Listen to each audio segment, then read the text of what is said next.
Siamo alla seconda lezione del corso cinquesimo di storia.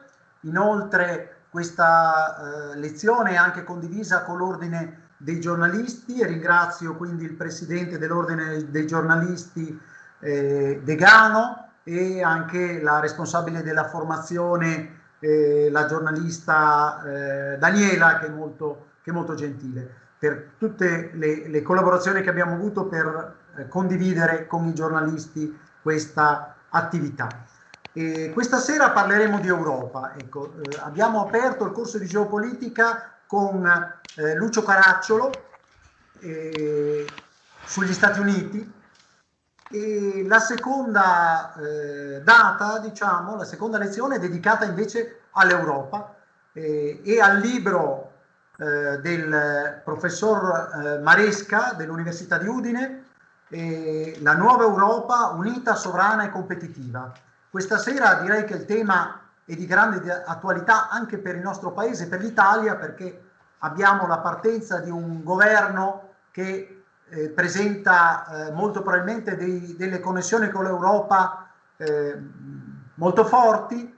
È chiamato a fare il Presidente del Consiglio l'ex Presidente della Banca Centrale Europea, Draghi, e quindi il tema dell'Europa con la pandemia e con l'emergenza economica è al centro del nostro continente, e quindi non potevamo non trattare questo argomento, ed è il secondo appuntamento della lezione. Io finisco qui, do subito la parola per i primi saluti dal Parlamento europeo all'onorevole Alessandra Basso, che è membro della Commissione sull'intelligenza artificiale del Parlamento europeo e anche della Commissione per i consumatori. Quindi chiedo ad Alessandra Basso di accendere il microfono, iniziare a parlare e fare il suo intervento. Grazie.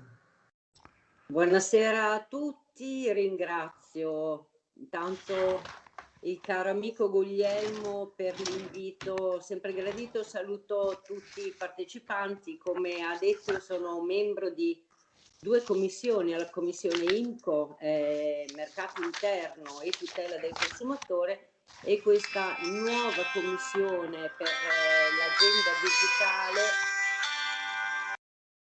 che è la commissione AIDA. Sapete bene che la transizione digitale è un momento importantissimo di questa legislatura insieme al Green Deal. Quindi ancora grazie, e grazie a tutti i partecipanti a questo Alessandra, Sì? la telecamera non è accesa, il microfono si sente benissimo, ma la telecamera in alto a destra forse è disattivata. Io mi vedo Sì, si e sente bene. Anch'io la Si sente vedo. bene. Parla, scusa. allora Si forse vede.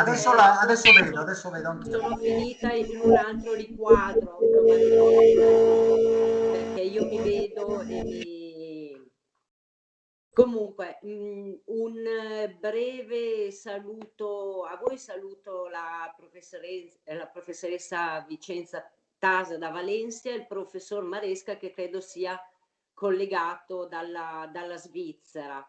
Ecco, professor Mareschi, io ho trovato molti aspetti del suo libro interessanti e con una giusta disamina su questo particolare periodo storico e culturale, sociale ed economico che stiamo vivendo come Europa. Chiaramente, oltre al problema sanitario che è dovuto alla pandemia, c'è comunque uno scenario economico molto particolare che caratterizza questo tempo, con una Europa che si è trovata peraltro in mezzo ad uno scontro tra due grandi poli politici, economici, industriali e anche culturali, come gli Stati Uniti e la Cina. Ecco. Sicuramente una delle sfide, come lei ha più volte ripetuto nel suo libro, è quella di rendere più competitivo tutto questo comparto economico produttivo europeo, con una particolare però attenzione alle singole sovranità nazionali. La sfida credo sia proprio quella di conciliare la crescita e la competitività nazionale con quella europea, che è una sfida che non è sempre semplice se pensiamo che alcuni dei singoli stati membri attuano delle politiche industriali molto aggressive, per esempio la Francia, che non lo fa tanto per affermare la propria sovranità, quanto per un ruolo che la politica vede per le loro imprese nello scenario europeo. E tutto questo non ha fatto altro che accentuarsi in seguito a questa crisi sanitaria che sta vivendo tutto il mondo e che abbiamo dovuto affrontare a partire dallo scorso anno e che purtroppo però è ancora in corso e speriamo trovi quanto prima una soluzione. Le misure messe in campo dall'Unione Europea in molti casi non sono state neanche condivise da tutti gli Stati membri, proprio per il fatto di questa eterogeneità che caratterizza l'Unione. È sufficiente, diciamo, pensare a differenze che ci sono tra noi, i nostri vicini tedeschi o francesi, e va anche aggiunto poi che non tutti i paesi hanno subito lo stesso impatto dal Covid-19, soprattutto dal punto di vista economico.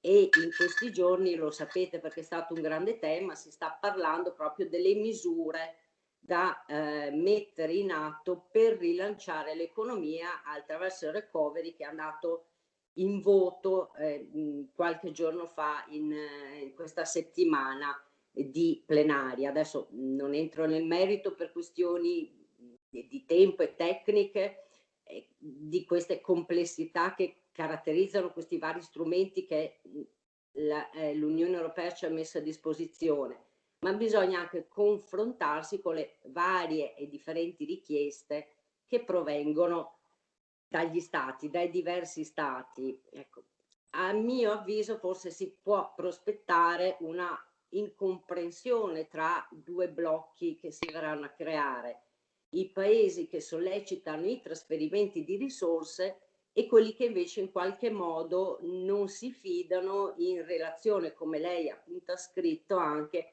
ai dubbi che ci sono sulle capacità di alcuni di spendere queste risorse in modo proficuo.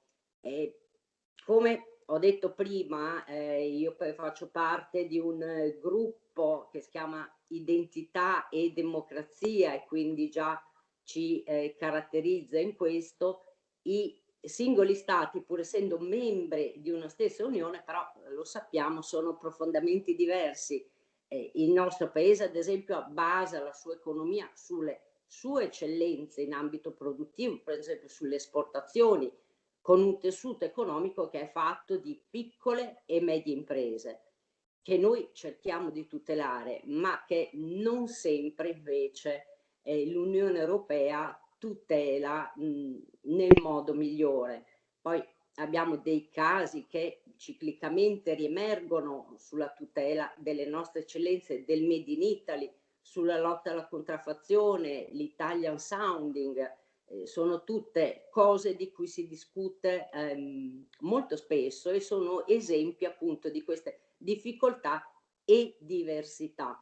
Per cui credo che il punto fondamentale sia proprio questo, cioè di ricercare un equilibrio e un ordinamento che tenga conto delle differenti prerogative e delle varie particolarità degli Stati membri, non diciamo accentrando eccessivamente gli interessi europei intorno a pochi stati, con il rischio poi che queste decisioni non tengano conto dei vari impatti locali e delle diversità che ci sono comunque negli stati membri. Quindi bisognerebbe cercare piuttosto di creare delle regole che incentivino la crescita reciproca, non accentuare i diversi limiti e le debolezze dei diversi stati, ma valorizzandole. Poi sappiamo anche che l'Europa appunto è un'Europa di popoli diversi tra loro anche culturalmente. In Europa abbiamo cercato anche con il nostro gruppo di dare risalto, per esempio, a tutelare le diversità linguistiche, perché sappiamo che molte lingue minoritarie dell'Unione Europea sono purtroppo a rischio di estinzione, soprattutto quelle per le quali non esiste una vera e propria tradizione scritta.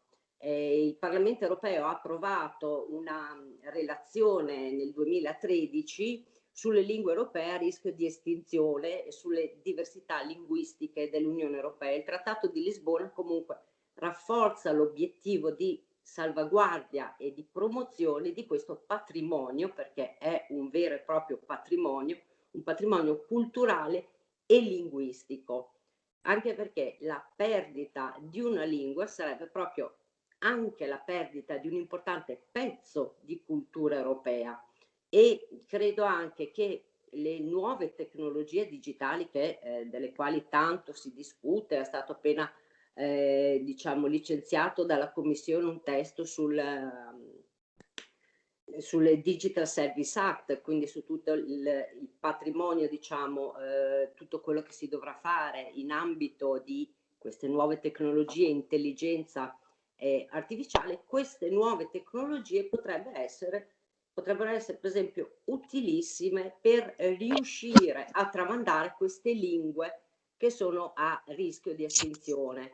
Noi abbiamo anche interpellato la Commissione su come intendesse salvaguardare questi dialetti e lingue minoritarie nelle sue future politiche.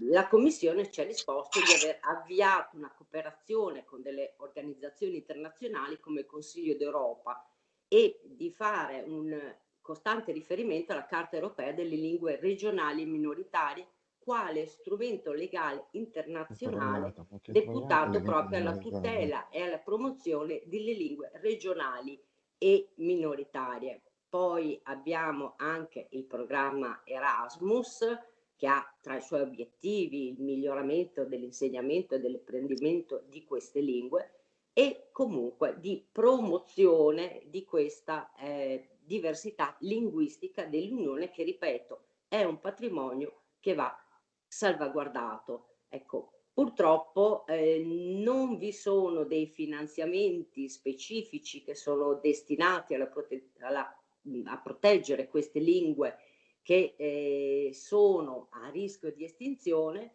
ma credo che tutte queste comunità, perché mi sono arrivate anche altre richieste, tutte queste comunità chiedano proprio di non perdere il loro patrimonio identitario e culturale, e credo che a queste comunità si debba dare una grandissima attenzione, perché non possiamo rischiare di perdere questo pezzo importantissimo che fa parte di questa Europa dei popoli. Io mi fermo qui, vi auguro un buon lavoro e vi ringrazio per l'attenzione e un saluto a tutti. Ascolterò il resto degli interventi. Grazie. Grazie infinite. Grazie. Alessandra Basso.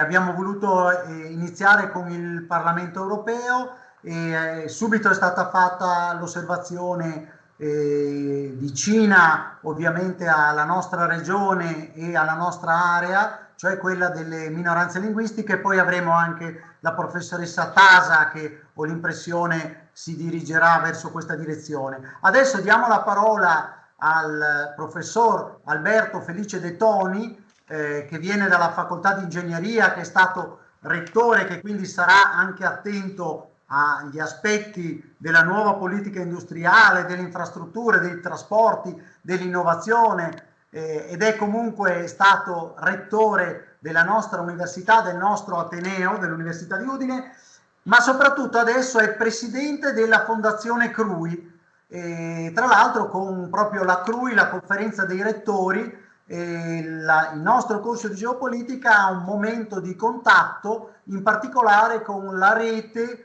delle università per la pace, e ci sarà a metà di marzo una lezione proprio dedicata alla rete per le università della pace, in ambito CRUI. Ma adesso la parola al professor Alberto Felice De Toni dell'Università di Udine, ma presidente della Fondazione CRUI. Bene, grazie a Guglielmo Cevolì, buonasera a tutti, bentrovati. Io ringrazio Guglielmo di questo invito, per questi saluti, e intanto mi complimento con lui per questo corso così frequentato anche ad ore impegnative. E allora io vi porto ovviamente i saluti della conferenza dei rettori e in particolare della fondazione, che è di fatto il braccio armato. Noi abbiamo l'associazione che è la CRUI, e la fondazione che di fatto è quello che poi gestisce tutte le azioni, collezioni dei ministeri, eccetera. Allora, parlando di Europa, voglio dirvi questo: non abbiamo soltanto la conferenza dei rettori italiana, abbiamo anche la conferenza dei rettori europea. Però devo dirvi la verità, conta poco. Perché conta poco la conferenza europea dei rettori? Perché non so se lo sappiate, ma le università e le scuole sono fuori dai trattati europei. Gli stati nazionali sono molto gelosi della loro educazione e il risultato finale è che il sistema delle università e delle scuole sono sistemi nazionali, e per cui quando andiamo in Europa non sappiamo bene di cosa discutere, visto che non abbiamo competenze europee da far valere. Ecco, voglio dirvi questo, che sono anche dentro, proprio in qualità di Fondazione CRUI, sono anche dentro al board della European Institute di Fiesole, che è l'unica università europea che abbiamo, anzi è una scuola di dottorato che l'Italia è riuscita a portare a Firenze. È una scuola di dottorato dove abbiamo i docenti che sono a rotazione con bandi europei a rotazione, sono da tutta Europa, e abbiamo tutti studenti da tutta Europa, e quindi è l'unico caso che abbiamo di università europea pagata direttamente dalla Commissione. Ecco, sarebbe bello che, diciamo, fossero moltiplicate queste università realmente europee, perché ovviamente danno una grande occasione di costruzione di identità europea. Tenete presente, per rimanere nel mondo dell'università e degli studenti, l'Erasmus ha fatto più identità europea di tante altre azioni, e quindi ecco, lavorare sulle scuole, cioè dobbiamo fare anche un Erasmus delle scuole superiori, per essere onesti, se vogliamo costruire un'identità europea. E quindi la leva delle scuole e dell'università è una leva fortissima per costruire l'Europa. Io ricordo sempre che l'università e la scuola sono i più grandi organizzatori mai visti nella storia delle evasioni di massa, cioè dalle evasioni dalle gabbie dell'ignoranza. Ecco, possono diventare anche l'evasione dalle gabbie dei nazionalismi, delle contrapposizioni, delle divisioni, perché vedete, la diversità è fonte di innovazione, la divisione è fonte di conflitto. Quindi noi dobbiamo puntare sull'università e sulla scuola come grandi driver di costruzione di identità europea. Dobbiamo lavorare sulla cultura, perché la cultura è la prima infrastruttura di ogni paese, quindi se noi vogliamo lavorare sulla cultura europea dobbiamo lavorare su questo fronte. Ma non abbiamo bisogno soltanto di un'università europea, abbiamo bisogno anche di un esercito europeo, abbiamo bisogno anche dello sport europeo. Ad esempio, perché non facciamo una squadra di calcio, di basket, una rappresentativa olimpica dell'Europa? Perché noi abbiamo bisogno di costruire l'immagine dell'Europa attraverso delle azioni, sono le azioni che cambiano le cose, quindi abbiamo bisogno di agire. Abbiamo bisogno anche di molte azioni, su cui ne parlerete dopo. Ad esempio, io ho firmato una volta la richiesta per l'elezione diretta del Presidente della Commissione, cioè noi dobbiamo agire anche su dei meccanismi che diano protagonismo anche agli elettori. Oggi c'è molto da fare, ho dato un'occhiata alla quarta di copertina del nostro grande Maresca, complimenti, bisogna sempre tenere alta la bandiera dell'Europa e della discussione, c'è molto da fare. Colgo l'occasione anche per salutare la direttrice del nostro Dipartimento di Scienze Giuridiche, unico in regione, e colgo l'occasione anche per salutare il nostro ex presidente della regione, Antonione, che è stato un un diciamo, presidente plurale, lo ricordo, e coraggioso. Quindi complimenti a tutti voi, buon lavoro e complimenti a Guglielmo Cevolin, a cui è difficile dire di no, anche se si deve portare i saluti tra le 8 e le 9 di sera. Complimenti. Grazie infinite al nostro presidente, nostro perché è friulano, dell'Università di Udine, presidente della Fondazione CRUI. La parola adesso alla professoressa Elena D'Orlando, direttrice del Dipartimento di Scienze Giuridiche, e sto parlando proprio dal Dipartimento, io sono in Dipartimento a quest'ora. Guarda Guglielmo, sei encomiabile, non posso dire altro, sei davvero encomiabile. Io invece sto parlando dal mio studio e quindi mi sento un po' in colpa perché dovrei essere lì con te. Comunque, buonasera a tutti anche da parte mia e davvero un ringraziamento non di circostanza a Guglielmo per queste bellissime iniziative che riesce ad organizzare, sempre molto affollate, sempre molto partecipate e che soprattutto danno dei messaggi sostanziali, direi, e che poi restano impressi anche nelle menti di chi partecipa. Per me poi è un ulteriore piacere poter portare i saluti del nostro Dipartimento in questa occasione, perché il protagonista della serata sarà Maurizio Maresca, che è un altro collega del mio Dipartimento, che quindi insomma stasera mi sento di giocare in casa, per così dire. E poi per un'ulteriore circostanza sono molto contenta di portare questo saluto perché vi do un'anteprima.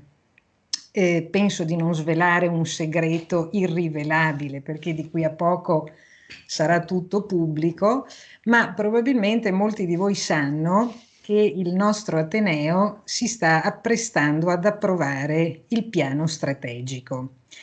E piano strategico che è stato inaugurato come modalità di governo da Alberto, il nostro rettore Semel Semper, che è un po' per i non addetti ai lavori, un po' diciamo il manifesto politico e programmatico al tempo stesso della politica dell'Ateneo nel corso di un mandato rettorale. Ebbene, questo piano strategico di Ateneo conterrà dei macro temi su ciascuno dei quali ciascun dipartimento farà da portabandiera e quindi si impegnerà in maniera specifica per un'attività di alta formazione specializzata, per un'attività di ricerca altamente specializzata e anche interdisciplinare, e si farà quindi promotore a 360 gradi anche di iniziative divulgative, quella che noi chiamiamo la cosiddetta terza missione, nei confronti dei vari stakeholders territoriali. Ebbene, con particolare piacere posso preannunciarvi che il Dipartimento di Scienze Giuridiche sarà il portabandiera, quindi il responsabile della macro area tematica riguardante proprio l'Europa, cioè i processi di integrazione sovranazionale con particolare riguardo, con particolare focus allo spazio giuridico europeo. Quindi questo per noi è diciamo un successo, a mio modo di vedere, perché il nostro Dipartimento contiene diverse professionalità di elevato profilo che si occupano a vario titolo del tema dell'Europa da diversi punti prospettici. Diciamo che il nostro European Champion, per definizione possiamo dire il professor Maresca, che ormai primeggia non solo sulle pagine dei quotidiani locali ma anche nazionali, e che con questa pubblicazione e con un'altra che poi adesso non voglio fare troppa pubblicità, Maurizio, lo dirai tu, ma c'è un'altra bella pubblicazione accessibile online che riguarda proprio il tema del Recovery Fund, ormai è diventato, direi, iperpopolare. Tant'è che penso che prossimamente potresti essere il diretto interlocutore di Mario Draghi, perché ho letto con molta velocità la lista dei nuovi ministri, ma mi pare che non ci sia un ministro per i rapporti con l'Unione Europea, per cui presumo, se non ho letto male nella velocità, che il nuovo Presidente del Consiglio si sia trattenuta questa delega, ed è un segnale piuttosto significativo e importante, credo. Quindi il nostro Dipartimento si è assunto una sfida particolarmente impegnativa. Su questo versante, peraltro, non partiamo da zero, anzi, noi abbiamo per esempio un master in Euroculture, che è un master Erasmus Mundus di eccellenza, ovvero che ha ottenuto dei meriti e dei riconoscimenti particolari da parte della Commissione europea e che porta a Udine studenti da tutto il mondo. Abbiamo poi delle scuole estive che adesso organizziamo anche in forma trilaterale, cioè coinvolgendo atenei austriaci e atenei sloveni, proprio perché crediamo che l'identità europea si debba cementare innanzitutto dal basso, cioè creando dei legami saldi e forti soprattutto sui territori di frontiera. Perché creando per l'appunto un legame saldo tra territori di frontiera si pongono in maniera solida i mattoni per la costruzione di un'Europa che, lo so che è un po' utopistico, ma che a me piace anche pensare come Europa delle regioni, non solo come Europa degli stati, perché lo Stato nazionale, chi studia come me questi fenomeni dal punto di vista giuspubblicistico, si è accorto ormai da tempo che lo Stato nazionale in quanto tale sta perdendo terreno, sia a causa dei processi di integrazione sovranazionale, ma anche per il fatto che la dimensione locale e regionale ha riacquisito vigore proprio perché si è capito che può essere la dimensione strategica della competitività e poi perché è anche molto importante per la ricomposizione di un senso di appartenenza identitaria, ragionando, diciamo, sul piano questa volta immateriale. Per cui se una regione come la nostra e quindi un ateneo come il nostro, come l'Università di Udine, non si pone come sfida tra i suoi obiettivi primari quello di fare da collante per la creazione di una vera identità europea, credo che difficilmente si possano trovare delle candidature migliori. Da questo punto di vista poi mi piace ricordare che recentemente abbiamo anche stipulato come Dipartimento una convenzione con il GECT, quello grande diciamo, quello Veneto, Friuli e Carinzia, che tra l'altro di recente ha avviato delle forme di cooperazione molto interessanti con un altro GECT, devo dire più attivo del nostro, che è quello tra la provincia autonoma di Trento, la provincia autonoma di Bolzano e il Tirolo, il GECT Tirol. E da questo punto di vista, se pensiamo, l'unione tra questi due GECT in realtà rappresenta l'intero nord-est dell'Italia e una porzione molto significativa anche della Mitteleuropa. Quindi da questo punto di vista l'Università di Udine e il nostro Dipartimento vogliono essere degli interlocutori attivi per fornire un supporto altamente qualificato sul piano della ricerca scientifica, sul piano dell'alta formazione, proprio per la creazione di queste basi solide di cui parlavo prima. Come diceva Alberto, c'è tantissimo lavoro da fare e io credo fermamente nella visione che lui ha succintamente richiamato, cioè la cultura è veramente una infrastruttura portante per eccellenza di ogni sistema, per cui credo che le università abbiano un ruolo fondamentale nella costruzione dell'Europa, a partire da una cosa molto semplice ma che è secondo me fondamentale: trasmettere agli studenti l'idea di che cos'è realmente l'Europa, cioè l'idea che l'Europa possa diventare veramente un'unione innanzitutto di popoli, di persone e di comunità, e quindi avvicinarli in questo senso, in bonam partem, tra virgolette, al processo di integrazione.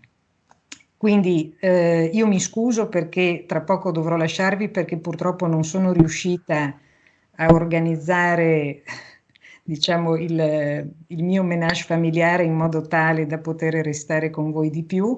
Sono però molto contenta che l'evento sia registrato e quindi confido che Guglielmo poi mi farà avere presto la registrazione. Ringrazio ancora tutti voi, i relatori e tutti gli ospiti e vi auguro una buona serata. Grazie, grazie infinite Elena, hai lanciato degli argomenti insieme all'onorevole Basso, insieme ad Alberto Felice De Toni, che ci consentono facilmente di chiamare adesso a parlare la nostra ospite da Valencia, la professoressa Vicenta Tana Fuster, che ha la cattedra di diritti linguistici alla Facultà de Dret de Valencia, e quindi subito la parola a Vicenta. Accendi pure il microfono, Vicenta, inizia a parlare. Mi senti? Sì, parlerà in italiano, però prima che lei parli in italiano io voglio salutarla en valencià. Bona nit e moltes gràcies, Vicenta. Bona nit a tots, moltes gràcies per la invitació. Buonasera a tutti, mille grazie al professore Guglielmo Cevolin per il suo invito a partecipare al 25° corso di geopolitica e grazie per le tue parole. Il mio intervento sarà sulla gerarchia linguistica europea dopo il rifiuto da parte della Commissione europea dell'iniziativa Minority Safe Pack Initiative. La realtà linguistica dell'Unione Europea è definita dalla diversità, un elemento che solleva alcune difficoltà operative nel lavoro quotidiano, ma che costituisce una ricchezza enorme e ovviamente è l'elemento base su cui creare un'identità europea complessa e integrativa. Tuttavia, per il momento, la Unione non ha una politica del multilinguismo egualitaria e rispettosa delle lingue minoritarie. Il rifiuto il 14 gennaio per parte della Commissione europea della Minority Safe Pack Initiative è un esempio di questa manca di rispetto per le minoranze linguistiche. È importante capire che il riconoscimento della diversità linguistica è gerarchico e senza uguaglianza. L'Unione distingue, infatti, tra 4 categorie di riconoscimento quando si parla delle 85 lingue dell'Unione. La prima fa riferimento alle lingue di lavoro delle istituzioni europee, che sono 3, inglese, francese e tedesco. Sebbene l'inglese sia la prima lingua di meno del 2% degli europei. La seconda categoria parla delle lingue ufficiali dell'Unione, che sono le lingue che gli Stati hanno richiesto per essere ufficiali. Ci sono 24 lingue ufficiali nell'Unione, comprese l'inglese, il tedesco e il francese. In queste lingue si traducono i regolamenti e tutti i documenti legislativi. Significa anche che tutte le persone che sono cittadini dell'Unione possono rivolgersi alle istituzioni europee e inviare i documenti in una lingua ufficiale e avere il diritto di ricevere una risposta nella stessa lingua. Tuttavia, la maggior parte dei documenti di lavoro non sono tradotti in tutte le lingue ufficiali, specialmente quando sono lingue con meno parlanti. La terza categoria di riconoscimento sono le lingue che hanno usi amministrativi specifici e limitati in alcune istituzioni dell'Unione, senza che tali usi abbiano un valore pienamente ufficiale in tutti i casi. Corrisponde alle lingue ufficiali regionali della Spagna, catalano, galiziano e basco. Questo riconoscimento significa che queste lingue sono riconosciute come lingue di comunicazione con i cittadini dalle principali istituzioni e organi dell'Unione Europea e consente a chiunque di rivolgersi per iscritto alle principali istituzioni europee. E anche le leggi principali dell'Unione possono essere tradotte a queste lingue. Infine, il quarto livello di riconoscimento si riferisce a tutte le altre 58 lingue dell'Unione e si riassume dicendo che è nullo. E così che movimenti sociali che difendono le lingue minoritarie dell'Unione hanno promosso l'iniziativa dei cittadini europei, Minority Safe Pack, che ha acquistato più di 1.200.000 firme. Infatti, almeno 45 milioni di persone europee parlano regolarmente una lingua non ufficiale nell'Unione. E questa cifra da solo sarebbe un motivo per cambiare la politica del multilinguismo dell'Unione e per considerare tutte le lingue europee un bene comune che deve essere attivamente promosso e difeso, pur consentendo almeno lo status ufficiale di quelle lingue minoritarie con maggiore numero di parlanti. Soltanto sia perché l'articolo 21 della Carta dei diritti fondamentali dell'Unione Europea afferma che qualsiasi discriminazione basata sulla lingua è vietata e che l'articolo 22 dice che l'Unione rispetta la diversità culturale, religiosa e linguistica. Non si capisce che la Commissione rifiuti una iniziativa dei cittadini con la semplice frase: la Commissione ritiene che non sia necessario alcun atto giuridico aggiuntivo. Prima di tutto perché l'avrebbe dovuto considerare che un'iniziativa dei cittadini europei è attualmente l'unico strumento di cui disponiamo per proporre la legislazione a livello europeo e che l'attivazione di un tale meccanismo richiede una quantità enorme di sforzo ed energia che la Commissione rifiuta anche.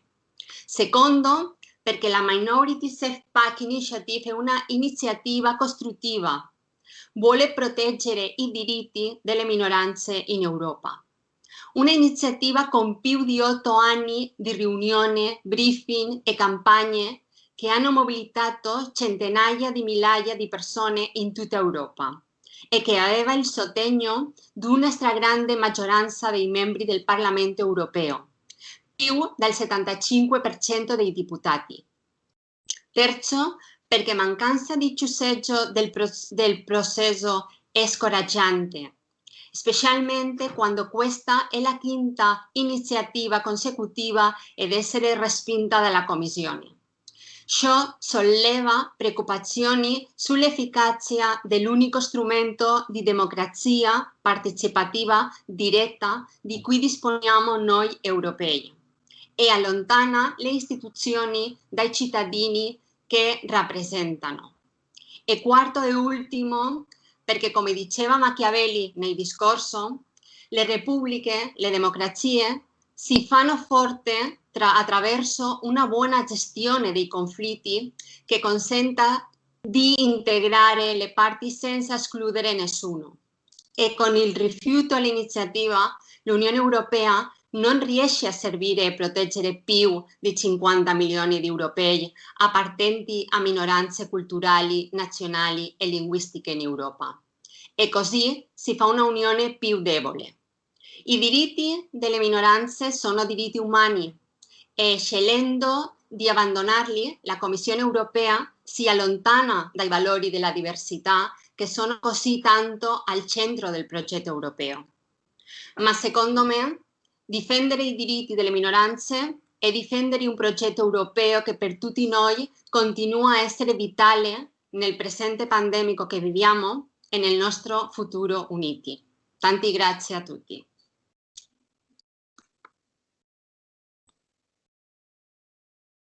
Grazie infinite Vicenta, soprattutto grazie anche per lo sforzo linguistico che hai fatto per i giornalisti, perché è la prima volta che ti sento parlare in italiano per così lungo tempo e sei stata bravissima. L'hai fatto per i giornalisti che sono collegati e soprattutto per il nostro presidente dell'Ordine dei giornalisti del Friuli Venezia Giulia, che adesso chiedo, Cristiano Degano, chiedo di intervenire per un cenno sulla formazione professionale. Grazie professor Cevolin, da parte nostra un saluto a tutti i partecipanti e un ringraziamento in particolare all'Università di Udine che ci ha coinvolto in questo appuntamento, consentendo di trasformarlo in un corso dedicato appunto ai giornalisti. Un ringraziamento in particolare a te e al professor Maresca, che appunto è il relatore principale di questo incontro. Un ringraziamento particolare anche a tutti gli altri partecipanti, a cominciare dalla professoressa che mi ha preceduto. Ringrazio anch'io per aver voluto fare questo intervento in italiano e quindi comprensibile a tutti. E un ringraziamento anche a Roberto Antonione e a Ludovico Sonego, con i quali ho condiviso ormai diversi anni fa una comune esperienza del Consiglio regionale del Friuli Venezia Giulia. Mi fa davvero piacere ritrovarli qui questa sera. E un benvenuto ai 50 colleghi collegati per questo corso da tutta Italia. Sono infatti soltanto 15 stasera quelli iscritti nel Friuli Venezia Giulia. Del resto i corsi vengono pubblicati su una piattaforma nazionale. Il fatto che si svolgano online consente la partecipazione ai giornalisti di tutte le regioni. Speriamo che trovino particolarmente interessante questo incontro, che è dedicato poi a un tema, la nuova Europa, particolarmente attuale. Ci troviamo in una pandemia ancora che stiamo attraversando, che sta avendo un impatto molto forte anche sulle istituzioni europee, sta cambiando le regole europee. Senza pandemia probabilmente non ci sarebbe mai stato un recovery plan firmato, sottoscritto proprio ieri a Bruxelles, ai quali il nostro paese, la nostra Italia sta guardando con grande attenzione e con grande speranza. Di particolare attualità anche proprio per la giornata che stiamo vivendo, lo diceva anche la professoressa prima, abbiamo assistito poco più di un'ora fa alla nascita del nuovo governo, un governo che per il fatto stesso di essere presieduto da Mario Draghi, già presidente della BCE, la dice lunga su quanto sarà un governo europeista che guarderà con grande attenzione. Si è interrotto l'audio, vediamo. Chiedo scusa, forse è tornato adesso. Benissimo, adesso è tornato, ottimo. È tornato l'audio che si era interrotto. Dicevo comunque appunto temi di particolare attualità per questo corso appunto che si svolge inevitabilmente in modalità online. Sappiamo appunto che la pandemia, che ricordavo prima, ci impedisce di fare dei corsi frontali, ci costringe, ha dato, devo dire, anche un grosso impulso alla digitalizzazione del paese, quindi anche a fare tutti questi incontri anche dei nostri appunto corsi di formazione online, e ci consente ecco di trovarci insieme a parlare di questi temi, anche se ci troviamo in diverse città d'Italia e anche d'Europa, come ha dimostrato poco fa la professoressa. Quindi cerchiamo di utilizzare al meglio queste tecnologie anche per i nostri corsi di formazione, che almeno fino alla fine dell'anno appunto sarà online, sperando comunque di ritrovarci quanto prima anche in presenza. Con questo augurio appunto vi ringrazio e auguro a tutti buon lavoro. Grazie infinite Presidente. Adesso la parola al senatore Sonego per un saluto da parte dell'associazione Norberto Bobbio, e anche in qualità di già avuto a che fare con l'INCE, perché è stato la guida della rappresentanza parlamentare italiana in ambito iniziativa centro europea. La parola al senatore Sonego per un saluto. Buonasera a tutti.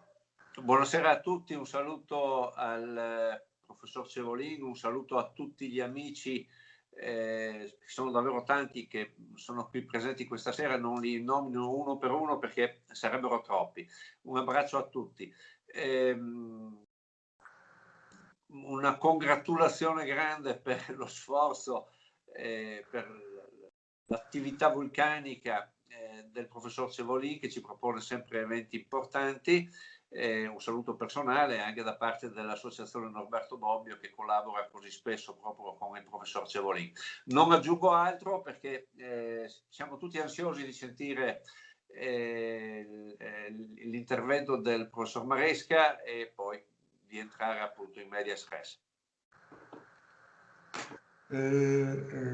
Il senatore Sonego è stato anche assessore ai trasporti, quindi ha a che fare con gli argomenti che sono trattati nel volume e che vanno al di là delle lingue, dell'aspetto più propriamente culturale, diciamo, anche se hanno un largo respiro culturale gli argomenti del professor Maresca contenuti nel libro La Nuova Europa. Io chiederei ancora un secondo di pazienza per i saluti, solo i saluti, perché poi sia Sonego sia Antonione faranno da discussant e Antonione anche da conclusioni, e quindi farà le conclusioni Antonione come segretario dell'INCE, e quindi lo chiamo un attimo solo per fare capolino, per fare un cenno di saluto.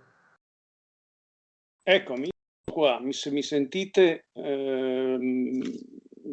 Con piacere naturalmente che ho accolto l'invito del professor Cevolin, lo ringrazio naturalmente, faccio anch'io grandi complimenti, perché mettere 140 persone di fronte a un argomento così importante, certamente, ma non sempre facile, non è un'operazione semplice, quindi complimenti vivissimi. Un ringraziamento naturalmente al professor De Toni, che ha voluto esprimere parole così gentili nei miei confronti. Meritate. Ma troppo gentile. Un saluto a tutti gli altri, in particolare a Cristiano e a Ludovico, miei amici e colleghi, e al professor Maresca, che attendiamo con ansia ci racconti questa sua opera, che noi che abbiamo letto non possiamo che anticipare. È un'opera molto molto interessante e molto importante. Lasciatemi fare solo una piccola riflessione sulla questione europea generale, anche in termini di introduzione, anche rispetto a quello che è stato detto, e questa riflessione non è mia, è naturalmente una riflessione importante, per questo voglio portarla alla vostra attenzione, ed è stata espressa nel 1932, quindi diciamo un po' di tempo fa, da un illustre italiano molto conosciuto, un grande filosofo, Benedetto Croce, che scriveva su un libro che in qualche modo possiamo prendere a riferimento, dal titolo Storia dell'Europa nel secolo XIX, quindi diciamo c'è una certa affinità anche con quello che stiamo discutendo oggi, e diceva esattamente così: a quel modo che ora sono 70 anni, un napoletano dell'antico regno o un piemontese del regno subalpino si fecero italiani, non rinnegando l'essere loro anteriore, ma innalzandolo e risolvendolo in quel nuovo essere, così francesi e tedeschi e italiani e tutti gli altri si innalzeranno a europei, e i loro pensieri indirizzeranno all'Europa e i loro cuori batteranno per lei, come prima per le patrie più piccole, non dimenticate già, ma meglio amate. Ecco, detto nel 1932, dimostra una lungimiranza straordinaria, dà un indirizzo importante, a mio modo di vedere. Purtroppo il cammino da fare per arrivare a quello che Croce prevedeva è ancora molto lungo, e in questo cammino diciamo che l'aspetto culturale, quindi le università, come avete ricordato voi, le scuole medie superiori, come già stato detto, sarebbero importanti da tenere in considerazione, ma già alle scuole primarie spiegare le ragioni perché è stata costruita l'Unione Europea e cosa significa Europa sarebbe molto importante, e forse sarebbe utile se si vuole veramente raggiungere questo obiettivo. Ancora grazie e grazie infinite a Roberto Antonione, segretario dell'INCE, e adesso la parola al nostro ospite d'onore, il professor Maresca, che si presenta con 2 libri, La Nuova Europa e Next Generation Europe. Io gli chiedo scusa per il tempo che abbiamo impiegato, un po' per l'introduzione, ma tutti volevano salutarlo, tutti volevano partecipare a questa iniziativa, e quindi è dimostrazione dell'interesse del suo lavoro scientifico. Da Sion, il professor Maurizio Maresca. La parola a te, Maurizio. Grazie Guglielmo. Grazie Alberto, Roberto, Ludovico o Elena,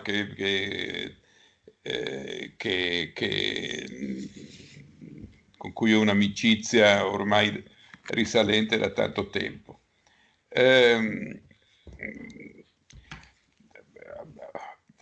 Mi dicono, Maurizio, mi dicono che dovresti forse attivare la telecamera, cioè no, in alto e in basso. È attivata, benissimo, benissimo, sì, si vedrà, si vedrà.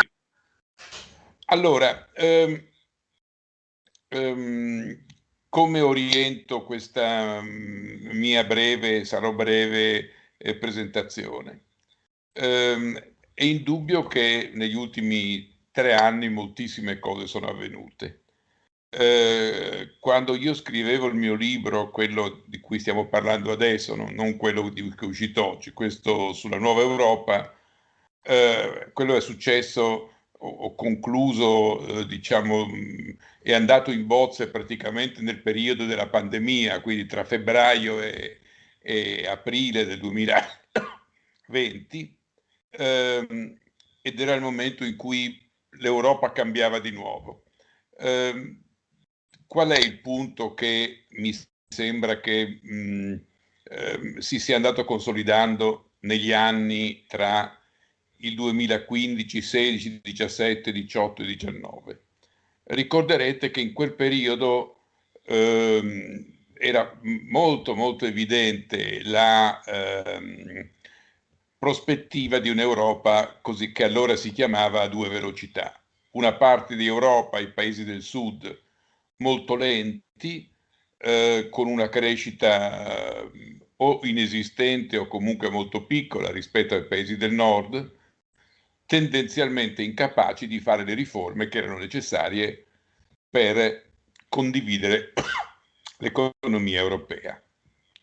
In quel periodo, ormai a guida evidentemente franco-tedesca, dopo che la Gran Bretagna aveva già annunciato l'uscita dall'Unione Europea, in quel momento la prospettiva a cui ci si trovava davanti era quella di un'Europa dove c'erano alcuni paesi trainanti che avrebbero guidato, come dire, un'Europa competitiva sul piano internazionale, in grado anche di svolgere una politica industriale comune e anche in grado di svolgere una politica estera comune. E altri paesi, tra i quali inevitabilmente l'Italia, che la stessa competitività dei paesi del nord Europa e della Francia non avevano e che avrebbero dovuto essere sì legati al disegno dell'Unione Europea, ma con vincoli minori. Questa linea, questa prospettiva, Macron annuncia con un famoso discorso che è andato a reti unificate e che è rimasto quasi nella storia, a novembre del 2017, un famoso discorso alla Sorbona. Ecco, le università come luogo dove si fa cambiamento. La Sorbona è stato il momento in cui Macron ha rilanciato un'idea di Europa diversa. Sostanzialmente l'idea del presidente Macron era: dobbiamo essere molto più uniti, molto più capaci di svolgere una politica industriale comune, quindi mettendo anche in comune delle competenze in più di quelle che sono in comune oggi, perché c'è poco da fare, i nostri avversari sono le multinazionali cinesi, che poi sono la Cina, e le multinazionali americane. Chi ci sta, ma non possiamo permetterci di non giocare questa partita sul piano globale. Questa idea lanciata da Macron nel 2017, che non va ancora, anzi non va affatto verso quella che diciamo noi giuristi chiamiamo una federazione, l'idea sua era quella di mettere in comune più competenze in materia di politica industriale, essenzialmente. Politica industriale, politica dei trasporti, politica finanziaria, ma diciamo politica economica. E quindi superare l'idea che gli stati sono tra di loro come oggi sono in concorrenza. Questa, diciamo, idea di Macron lanciata nel 2017 viene ripresa in un trattato che è dell'inizio del 2019, il trattato di Aachen, quindi pensate, siamo sempre prima della pandemia. Nel trattato di Aachen addirittura Germania e Francia ad Aquisgrana stipulano un trattato dove formano un Parlamento comune, dove addirittura ci sono delle forme comuni di governo in questa quasi comune città che è, diciamo, nel nord-ovest della Germania e quasi al confine con Belgio, Francia, eccetera. Il contenuto di questo trattato, del trattato di Aachen, che richiama i vecchi trattati di Aquisgrana, è quello di creare un'Unione Europea a guida franco-tedesca con una politica industriale comune.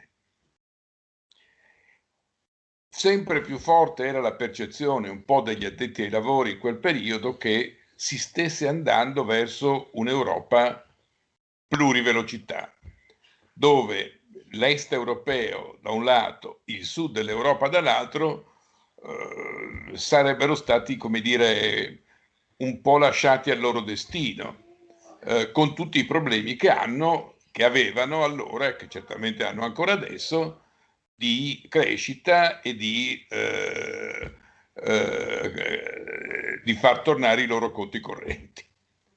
E questa era diciamo, la percezione inevitabile di quel periodo.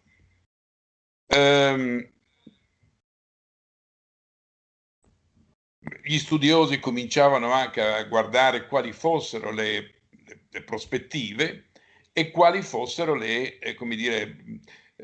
aree dove questa nuova Unione Europea, forse plurivelocità, forse no, si sarebbe dovuto rafforzare. Le aree erano essenzialmente due. Da un lato quella della politica industriale, e quando dico politica industriale parlo anche della politica dei trasporti, politica agricola comune, eccetera. Da un lato è quella della politica industriale. L'idea forte che veniva fuori da Francia e Germania era, per essere competitivi verso le grandi multinazionali americane e cinesi, ora multinazionali cinesi, i cinesi erano la Cina, per essere comunque competitive verso le multinazionali americane e verso le imprese cinesi, sarebbe stato necessario creare quello che Elena D'Orlando prima aveva, prendendomi un po' in giro, aveva anticipato, creare dei cosiddetti European Champions. L'idea di Macron, che era un po', aveva la lead e ha tuttora adesso la leadership di questo movimento della nuova Europa, era quella di dire mettiamo insieme le cose che abbiamo per essere competitivi verso gli americani e verso i cinesi. E non solo verso i cinesi, anche verso il mondo arabo, Singapore, eccetera, eccetera. Quindi European Champions, ovviamente a discapito delle piccole e medie imprese. Una parentesi, nel contesto europeo l'Italia è fatta prevalentemente di imprese piccolissime, piccole, un po' medie, quasi nessuna grande, mentre invece le imprese tedesche e francesi sono molto più strutturate e anche molto più capaci di stare sul mercato senza necessariamente ricorrere al credito bancario. Le piccole imprese italiane senza banche finiscono subito. Questo è il primo grande, diciamo così, filone intorno al quale costruire la politica europea. Individuare un interesse comune che non è più interesse nazionale, ma diventa interesse europeo, per svolgere una politica dei trasporti proattiva, con quindi un ministro dell'industria forte che interpreta l'interesse europeo e promuove tutte le aggregazioni che è il caso di promuovere per essere competitivi verso i cinesi e verso gli americani, cinesi che in quel momento stavano lanciando il loro progetto di Belt and Road, la loro Belt and Road Initiative. Questo cioè, da quel punto di vista lì voleva dire inevitabilmente creare un interesse europeo che non è più interesse nazionale, quindi capite la difficoltà a fare questo ragionamento. Questo vuol dire che decide l'Europa che tipo di politica industriale fare.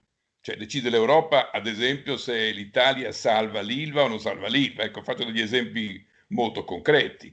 Decide l'Europa su quale porto puntare per fare l'alimentazione dell'Europa. Ecco, non parliamo di cose non facili, Ma in quel momento partono i primi progetti di aggregazioni tra imprese europee per creare delle multinazionali forti. Il primo, che è fallito, perché la Commissione europea si è messa un po' di traverso, è stata la famosa alleanza tra Alstom e Siemens, che avrebbe dovuto creare il primo campione europeo. Il secondo è fallito in questi giorni, però lì le ragioni sono un po' diverse. Era l'accordo tra Fincantieri e STX, che avrebbe dovuto creare il primo European Champion, il primo campione europeo, anzi l'unico campione europeo in grado di essere competitivo verso i coreani e i cinesi, che oggi continuano a essere forti. Diciamo, l'altra faccia della medaglia era quella di andare a verificare e controllare gli investimenti stranieri in Europa attraverso meccanismi che in parte già ci sono dentro l'ordinamento europeo, il dumping, le sovvenzioni. Esistono 2 regolamenti proprio che consentono alla Commissione di controllare dumping e sovvenzioni, e la Commissione è anche abbastanza rigida nell'usare queste norme, ma anche specialmente attraverso un regolamento nuovo che è stato approvato proprio nel 2019 sulla cosiddetta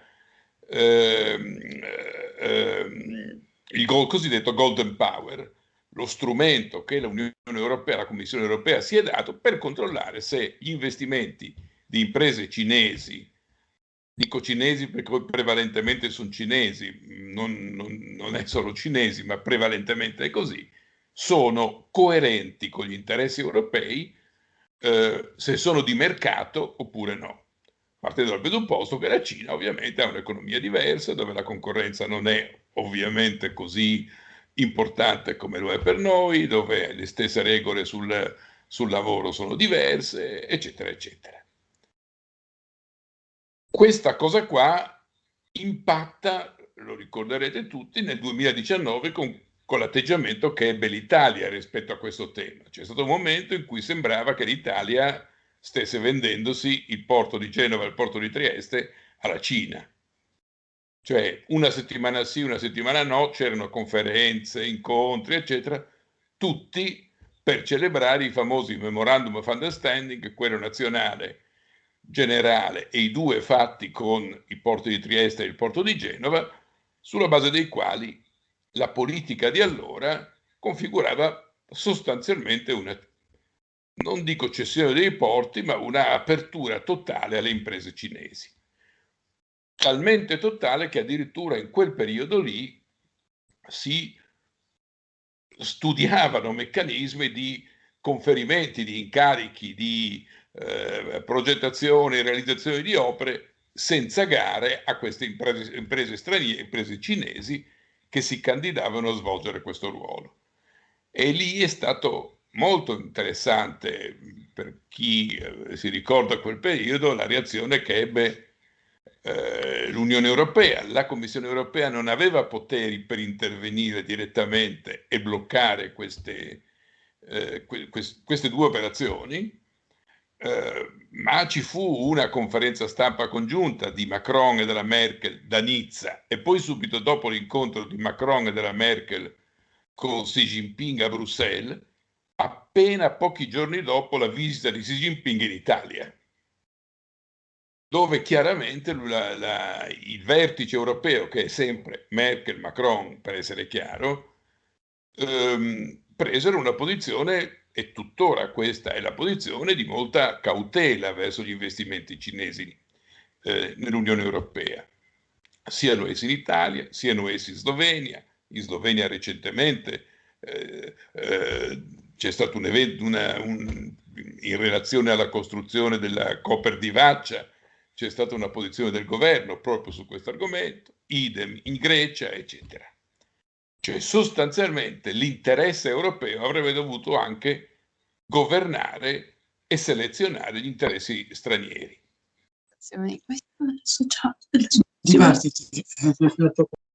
Un mondo che cambia rispetto al diritto europeo come lo conosciamo noi, perché per noi la concentrazione di imprese, parlo del settore, diciamo, la politica industriale europea, o anche il controllo degli investimenti stranieri andavano tutte nella direzione di limitare la libera circolazione delle merci, delle persone, dei servizi e dei capitali. Sostanzialmente l'idea di Europa che viene fuori è un'Europa molto più, diciamo così, nazionalista, con un interesse comune molto più forte e quindi anche con un centro molto più, come dire, endorsed, molto più capace di governare i meccanismi della politica industriale. Un segno di tutto questo è quando si arriva a, ormai siamo arrivati tutti, questi ultimi 2 o 3 anni, a teorizzare che la concorrenza, il valore della concorrenza non è più un valore assoluto, come ad esempio quando crescevamo noi 30 anni fa, questo era il principio di base, la concorrenza è un valore assoluto e non è funzionale alla politica industriale. Oggi la stessa Corte Costituzionale ribadisce costantemente che il diritto della concorrenza è un pezzo della politica industriale e quindi può essere ad esempio derogato da uno Stato che fa politica industriale limitando la concorrenza. Caso Alitalia di qualche anno fa, caso Ilva di oggi, eccetera, eccetera. E la stessa cosa, la stessa posizione è quella oggi di Francia e Germania, dove la Commissione europea tende di più a tutelare la concorrenza, Francia e Germania sono più per l'apertura, per la promozione di una politica industriale. Questo è quello che più o meno succedeva fino al momento della pandemia. Nel momento della pandemia, diciamo così, a questo tema, che era un tema, diciamo, di competitività dell'Europa, si aggiunge l'altro.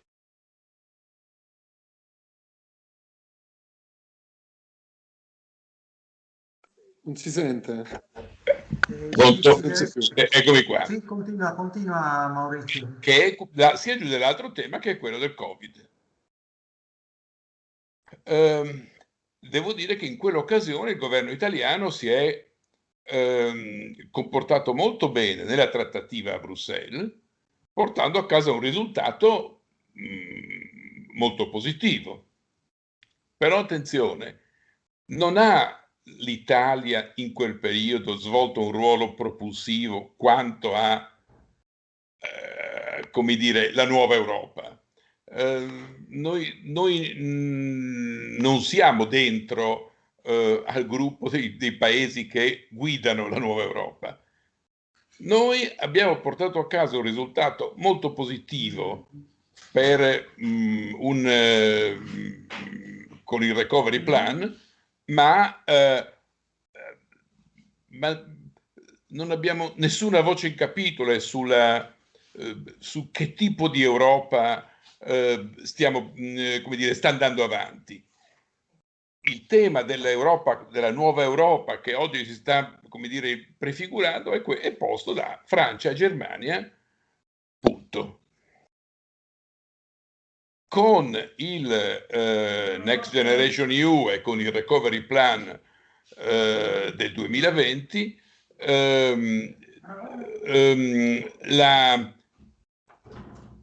qual è l'obiettivo che si è data all'Europa in quel periodo? Si è detto: ci sono alcuni paesi che sono più indietro degli altri, che hanno bisogno di fare un po' di lavoro in termini di riforme, prima ancora che di investimenti. Mettiamo questi paesi in condizione di fare queste riforme perché arrivino ad essere coerenti con gli altri, per poi fare partire un progetto comune di politica industriale. O diciamo una politica industriale comune. E lì nasce il Next Generation e Recovery Plan. avere a disposizione dei fondi che servano per fare progetti che consentano di aumentare la crescita e specialmente aumentare l'innovazione nei differenti settori, nel digitale, nell'ambiente, eccetera, ma specialmente permettere all'Italia di essere più competitiva o almeno avere lo stesso grado di competitività che il resto d'Europa. Per fare questo bisogna fare delle riforme ed è evidente che intanto questi fondi, parte a fondo perduto, parte come loans, sono messi a disposizione in quanto il piano delle riforme vada avanti. E siamo qua. Questa è la fase in cui si tratta di confezionare questo grande progetto, individuare i progetti che dentro il cosiddetto piano nazionale di rilancio e resilienza devono essere inclusi, devono essere progetti che producano crescita, non che ci consentano di mettere a posto i problemi che abbiamo. Devono essere progetti che producono crescita effettiva e dall'altra parte individuare le riforme necessarie, alcune delle quali la stessa Commissione europea ci ha, come dire, indicato. Quella della giustizia anzitutto, quella della... Io credo che si debba individuare, anche se alcuni dicono di no, io sono convinto che il codice dei contratti va totalmente rivisto.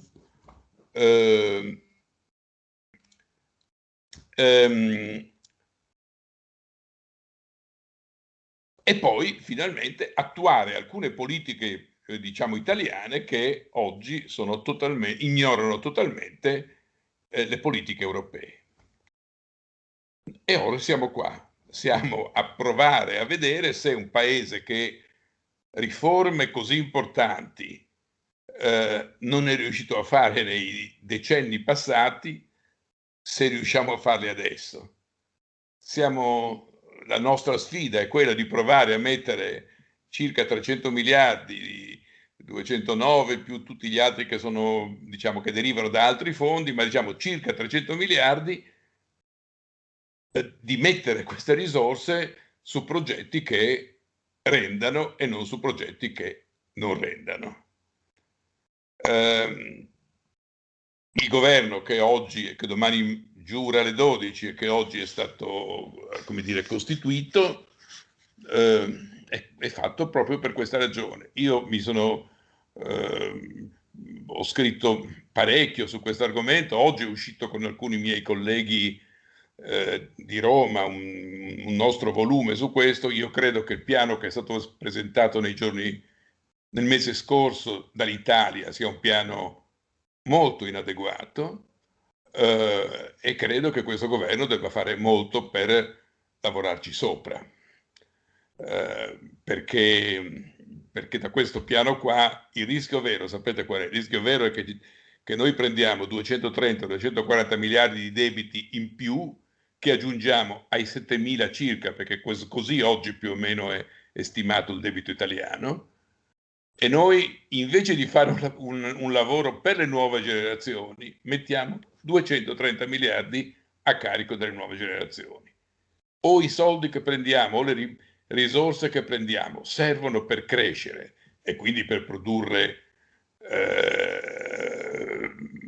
per migliorare i conti dello Stato, oppure se noi prendiamo 230 miliardi e questi 230 miliardi non servono per crescere, davvero è il contrario di quello che dovrebbe avvenire. È ridicolo chiamare Next Generation una cosa che significa porre a carico delle nuove generazioni questo debito.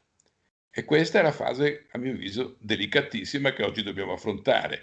Se la sapremo affrontare, forse saremo anche più, come dire, in grado con gli altri paesi europei di, come dire, stimolare la politica industriale comune, eccetera. Se non lo saremo, certamente aumenterà il nostro debito e saranno le generazioni future a doverlo pagare e continuerà, anche se non c'è ancora molto da fare, ma continuerà lo shopping di imprese italiane da parte essenzialmente di imprese francesi, tedesche o anche cinesi forse, perché questo vuol dire che l'Italia non sarà stata capace di definire un suo ruolo in questa nuova Europa. Io mi fermo qua e sono a vostra disposizione. Grazie infinite Maurizio, hai tratteggiato il percorso e i problemi attuali e quindi subito diamo la parola ai nostri due discussant che hanno studiato, hanno approfondito un po' il tuo libro, e chiamerei il senatore Sonego, che come già vi ho detto è anche un esperto di trasporti, è stato assessore regionale nella regione Friuli-Venezia Giulia ai trasporti ed un esperto di politica estera. Ringrazio nuovamente il professor Cevolin e il suo grande impegno di diffusore, dissodatore culturale. Saluto il professor Maresca, l'amico Maresca, il lavoro del quale discutiamo questa sera è davvero un lavoro pregevole, è fonte di tantissimi stimoli, sia per il versante accademico, disciplinare, ma anche molto per i policy maker. È anche un ottimo strumento di lavoro che aiuta appunto tanto la prima che la seconda delle categorie. Entro subito nell'ambito di alcuni argomenti dicendo questo. Il professor Maresca ha richiamato la possibilità che ci possa essere un'Europa a due velocità. In un passato anche abbastanza recente, si è ipotizzata un'Europa a due velocità, immaginandola come la prima quella dei paesi del nord e la seconda quella dei cosiddetti PIGS, cioè con un termine spregiativo usato dai paesi del nord, quei paesi, sostanzialmente l'Europa mediterranea, l'Europa del sud, che non ce la faceva a stare al passo con il ritmo dei paesi del nord. Io sono abbastanza convinto della necessità che l'Europa debba procedere a due velocità. In realtà sono anche altrettanto abbastanza convinto che la suddivisione non sarà o non debba auspicabilmente essere quella nord-sud, ma piuttosto quella che divide con una faglia abbastanza profonda i paesi che sono disposti a far crescere le competenze, le attribuzioni in capo all'Unione Europea, alla Commissione in particolare, e i paesi invece che siccome si attardano su una posizione più nazionalistica non sono disponibili a fare questo passo. Quindi a me pare che la faglia fondamentale sia questa. E in questo ambito io penso che l'Italia sia abbastanza imprescindibilmente uno dei paesi che fanno parte del club di quelli che corrono più velocemente, per ragioni storiche, ma anche per dimensione geografica, politica, demografica. Devo dire che va salutato positivamente, perché aiuta ad andare in quella direzione, il fatto che sembra maturare nel nostro paese, e sicuramente nel corso dell'ultimo anno e mezzo dei passi avanti in questa direzione ci sono stati, sembra maturare un atteggiamento di maggiore attenzione, addirittura parlerei di responsabilità da parte di settori del mondo politico italiano nei confronti dell'Europa. Innanzitutto c'è stato un partito importante come quello dei 5 Stelle che ha deciso di votare la Presidente della Commissione Ursula von der Leyen, dando vita alla famosa coalizione maggioranza ursulina. Ora, per i 5 Stelle il passaggio da una posizione di ostilità all'Europa al voto favorevole in sostegno della nuova Presidente della Commissione è un segnale molto importante. Dico anche che saluto con grande piacere, con grande soddisfazione e con speranza il fatto che anche la Lega Nord abbia deciso di cambiare registro nell'ambito di una discussione sua interna che l'ha portata a scegliere l'opzione di candidarsi con gradualità a far parte del Partito Popolare Europeo.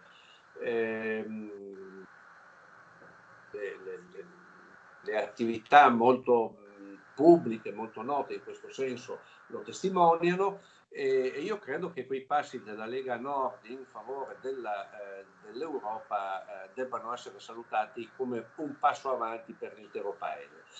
Non va dimenticato che una delle bandiere della Lega Nord in un passato abbastanza recente era l'uscita dall'euro, e qualche giorno fa i parlamentari della Lega Nord, che dicevano queste cose davvero poco raccomandabili per il benessere degli italiani, hanno detto che si trattava di uno scherzo. Quindi possiamo dire che in questo quadro che ci porta ad avere una possibile Europa a 2 velocità, ma 2 velocità in cui il club dei più veloci è quello che crede di più nella maggiore devoluzione di attribuzioni nazionali in favore dell'UE, in questo quadro l'Italia sta dando un contributo favorevole per molti aspetti.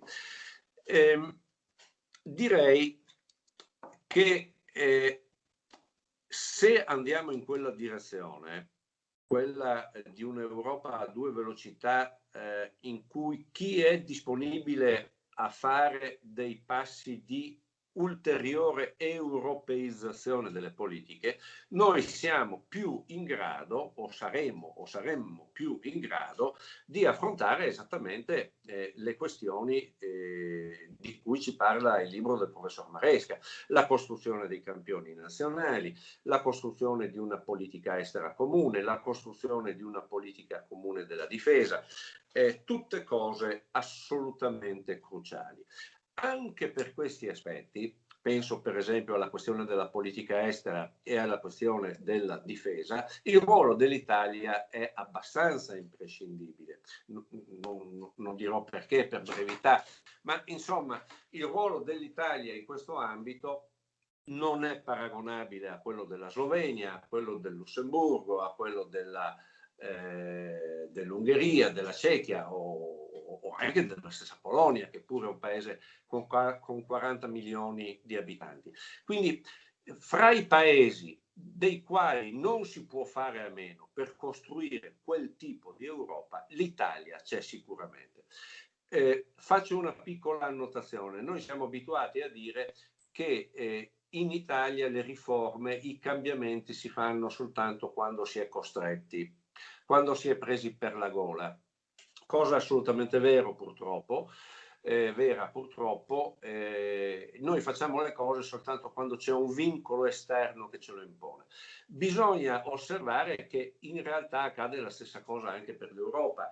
L'Europa ha deciso di fare il recovery plan, che è uno strumento, uno schema finanziario che raccoglie per la prima volta delle risorse sul mercato andando a debito, con un debito europeo, perché è stata costretta.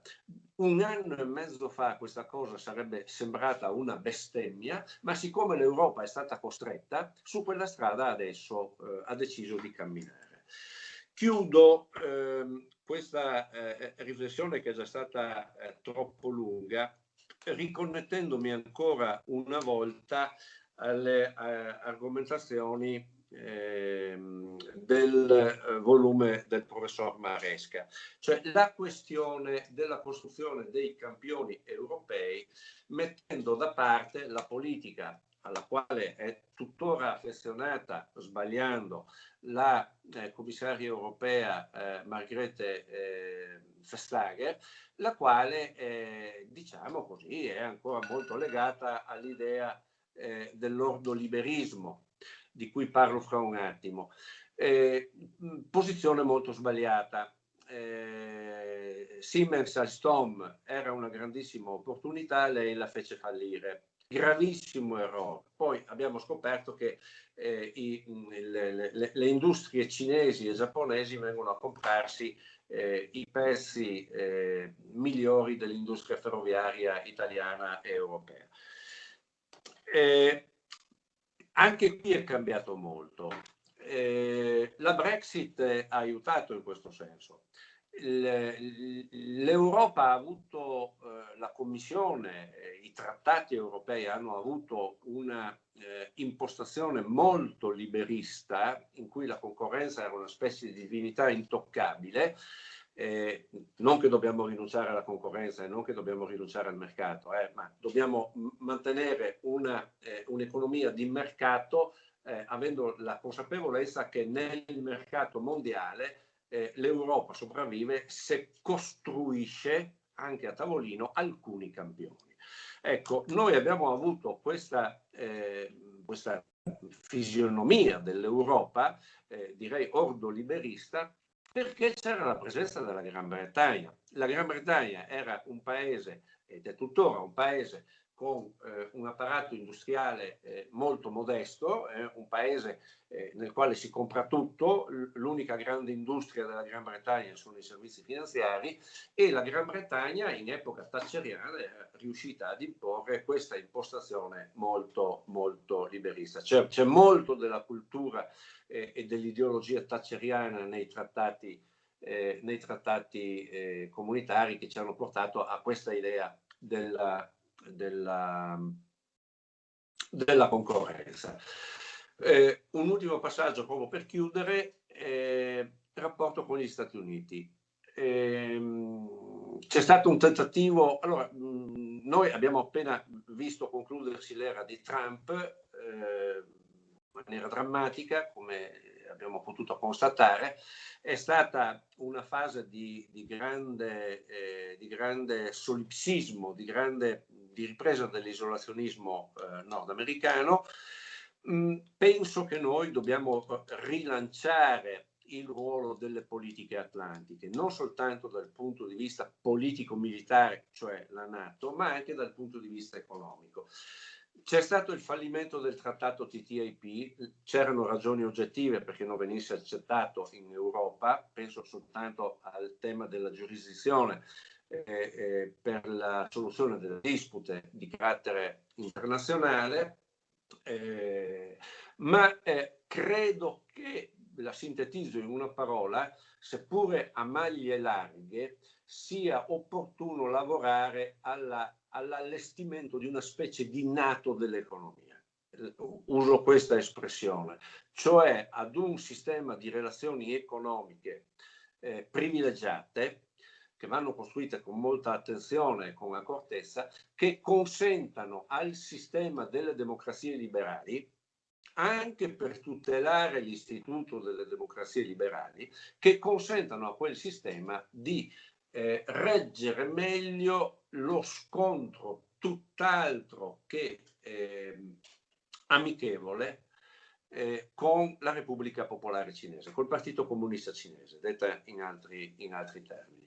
Il ruolo degli Stati Uniti quindi non va sottovalutato, anzi va ricostruito in maniera moderna, in maniera adeguata, sapendo che è un ruolo ineludibile anche in una regione europea molto vicina a noi, i Balcani, e ho proprio concluso, nel quale gli Stati Uniti hanno ancora un ruolo essenziale da molti punti di vista. Saluto favorevolmente il fatto che il presidente degli Stati Uniti, Joe Biden, proprio qualche giorno fa, il 5 di febbraio, abbia scritto al presidente Vučić con molto garbo, ma in maniera molto chiara anche abbia scritto dicendo che è bene che la Serbia riconosca il Kosovo. Passo tutt'altro che scontato, passo tutt'altro che irrilevante. Ho concluso. Grazie senatore Sonego, ha lanciato due domande potentissime, questa Europa a due velocità con una faglia diversa, cioè quella di chi richiede l'aumento delle competenze della Commissione, e poi questo annato dell'economia anche molto interessante e anche veramente idee nuove. E io adesso vorrei dare la parola a Antonione per se vuole fare qualche domanda, oppure gli lascio il ruolo delle conclusioni come eravamo d'accordo, però vorrei sfruttare lo stesso la presenza di Antonione, ecco. Ma io sono qua a disposizione. Perfetto. Allora chiediamo aiuto. Se ci sono domande da parte anche dei partecipanti, poi se volete fare qualche riflessione. Perfetto. Allora, come credete meglio. Ottimo. Io faccio così. Allora, intanto, prima di tutto, segnalo due nervi scoperti, perché tutto sommato abbiamo visto il bicchiere sempre mezzo pieno qui, un po'. Il primo nervo scoperto è l'aspetto fiscale, cioè i paradisi fiscali intraeuropei, una certa ipocrisia su questo, e quindi come c'è quell'ipocrisia sulle lingue, abbiamo visto, ma c'è anche un'ipocrisia sui paradisi fiscali intraeuropei, Paesi Bassi, Irlanda, che non possono non avere una ricaduta sulle infrastrutture. Allora di qui la risposta di Macron era una tassazione europea, però che era limitata, tassazione sulle società, ecco, questa sì, e poi quella sulle nuove tecnologie. Quindi l'aspetto fiscale come nervo scoperto. Un altro nervo scoperto ovviamente è la politica estera. Josep Borrell, catalano non catalano, in Russia, insomma, trattato piuttosto male, insomma è un naufragio della politica estera, un evidente naufragio della politica estera dell'Unione Europea, che, come ci ha detto nella lezione precedente Lucio Caracciolo si rifiuta di considerare l'Unione Europea un soggetto geopolitico, ecco, risponde un po' sempre in questo modo molto tranchant Lucio Caracciolo, e non è un sovranista, ma diciamo fa una critica molto forte all'Europa, quindi l'aspetto della politica estera. Aggiungo invece un elemento di ottimismo. L'elemento di ottimismo è quello anche per l'Italia, perché mi chiedo un po' sia Antonione sia anche ovviamente a Maresca una riflessione su questo, sui campioni europei. Incredibilmente un tentativo si sta facendo, io sto seguendo con Alessandra Basso alcune cose sull'intelligenza artificiale, un intervento che è stato fatto dalle istituzioni europee riguarda il settore dei computer ad alta velocità e ad alta memoria, dotando nella precedente legislatura di 500 milioni questo obiettivo. Adesso questo obiettivo nella nuova legislatura dal 21-27 viene aumentato a 8 miliardi.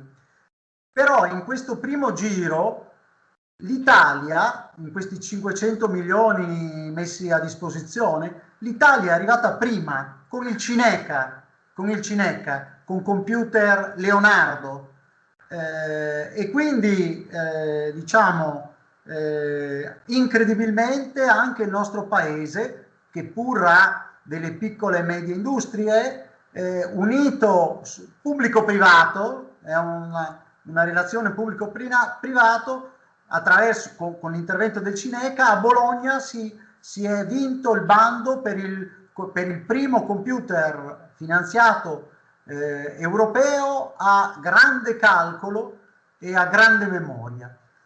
Scusatemi, adesso rientro nell'altro ruolo, cioè quello di raccogliere le domande. C'è una domanda in chat di Alessandro, non dico il cognome per ragioni di riservatezza, dice: perché alcuni politici come Salvini non si rendono conto dell'importanza dell'Unione Europea e perché promuovono una politica anti-europea? Cosa possiamo fare noi cittadini per promuovere un pensiero europeo? Ecco, ci sono diverse domande, alcune delle quali per certi versi anche su Salvini si è già stata data risposta incredibilmente dal senatore Sonego.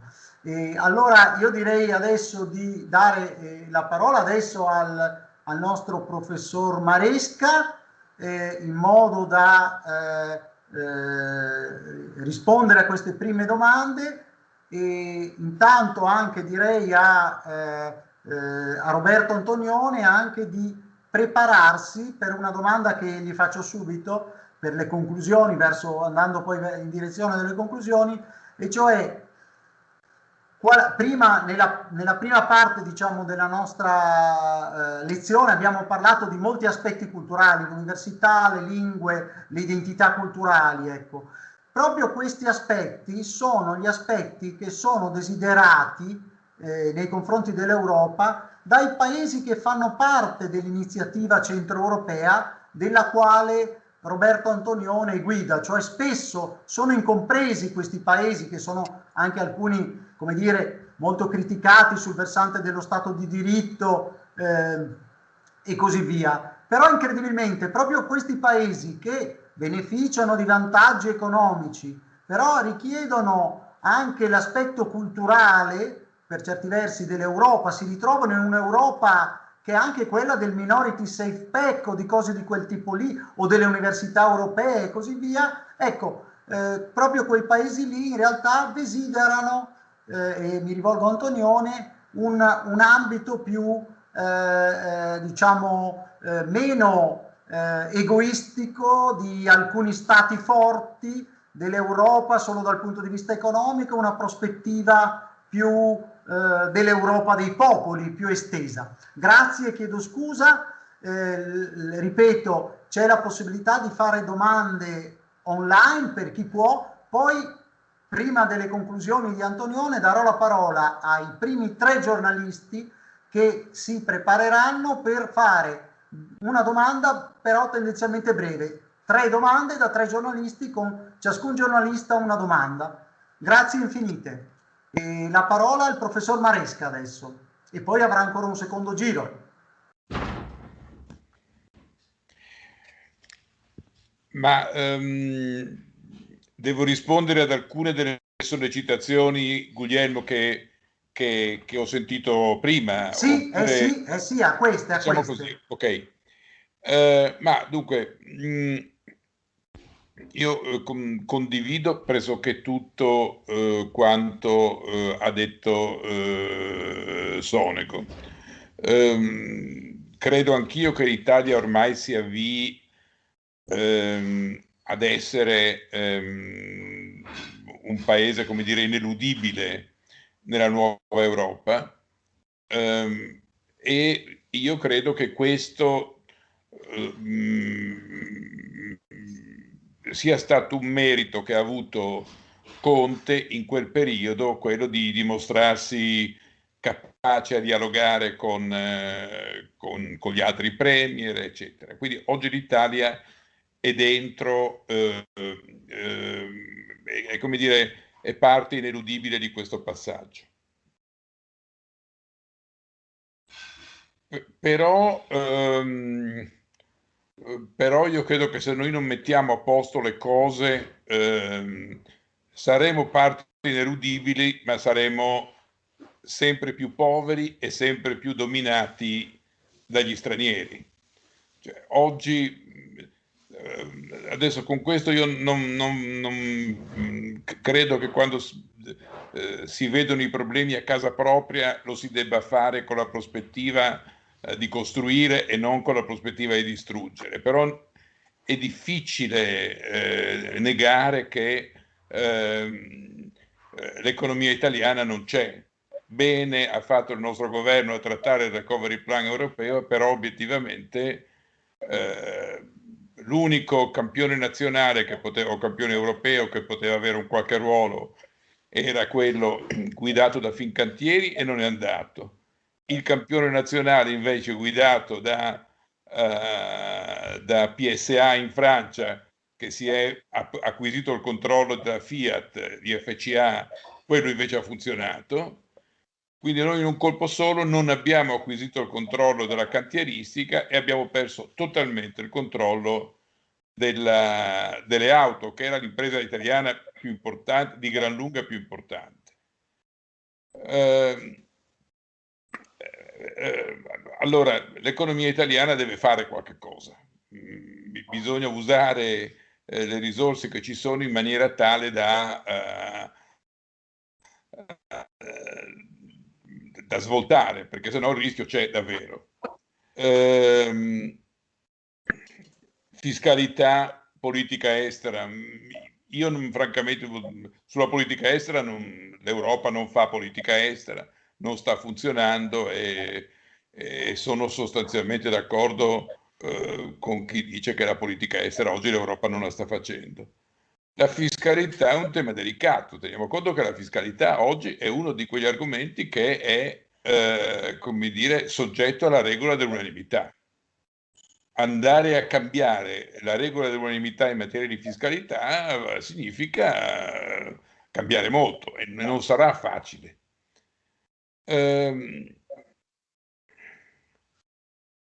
Perché Salvini? Non tocca a me dirlo,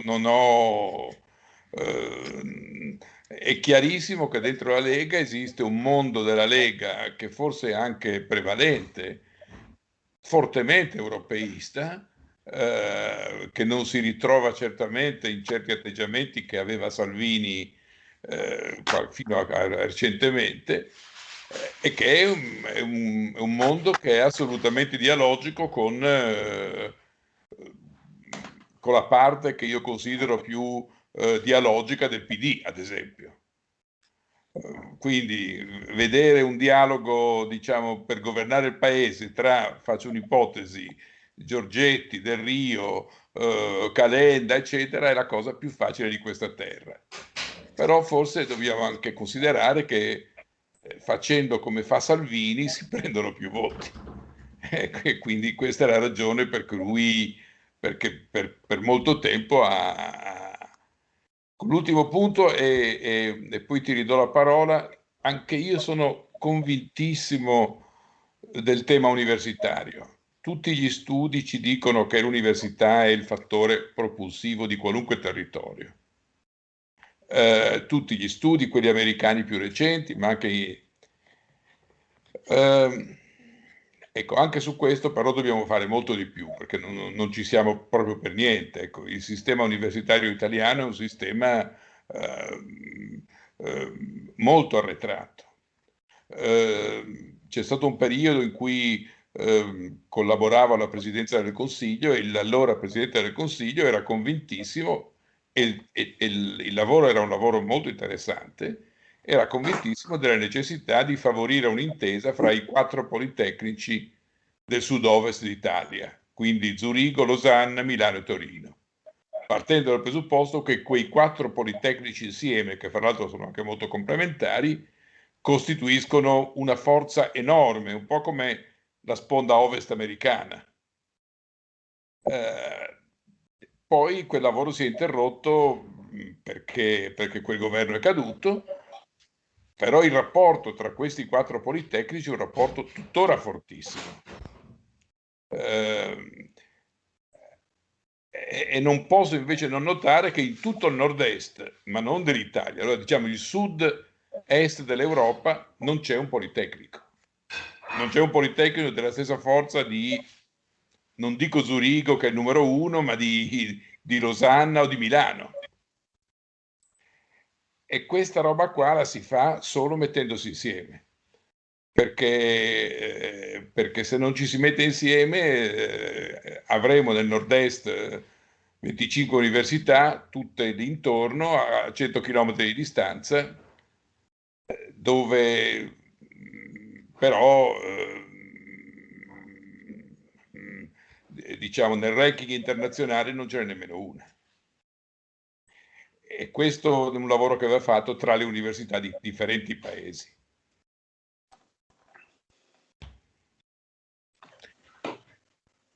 Io ti darei la parola, Guglielmo. Grazie infinite, sei stato molto diligente, hai risposto a tutti con realismo. Prima la politica industriale, dopo la fiscalità molto difficile, meno che meno e chissà quando la politica estera. Bene, molto bene, direi che adesso ci sarebbe la possibilità per 2 o 3 giornalisti di intervenire accendendo il proprio microfono e facendo, io chiedo la cortesia, domande, una domanda o 2 domande, ma molto brevi, rivolte al professor Maresca e per le conclusioni al segretario dell'iniziativa centroeuropea Roberto Antonione.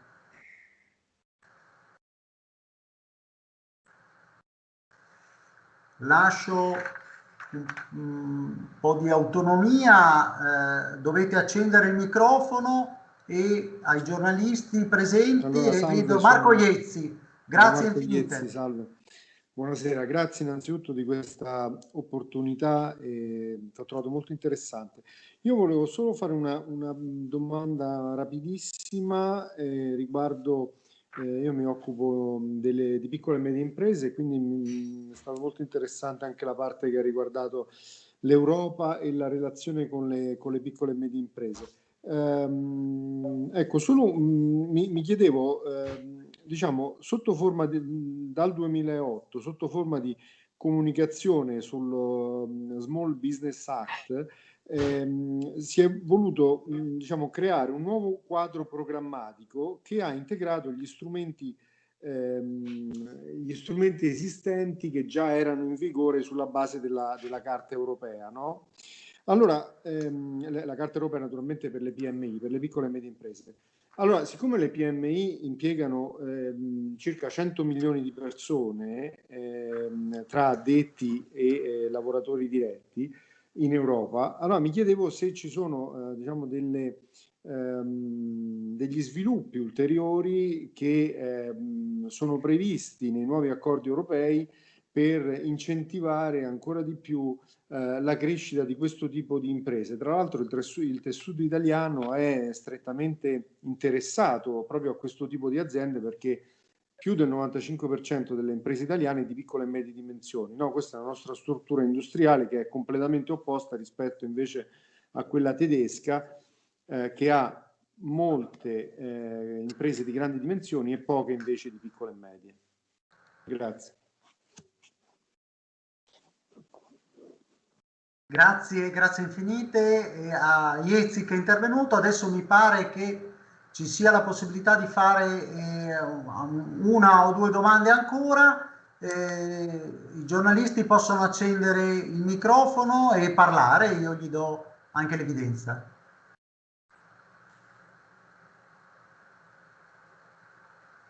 Pronto?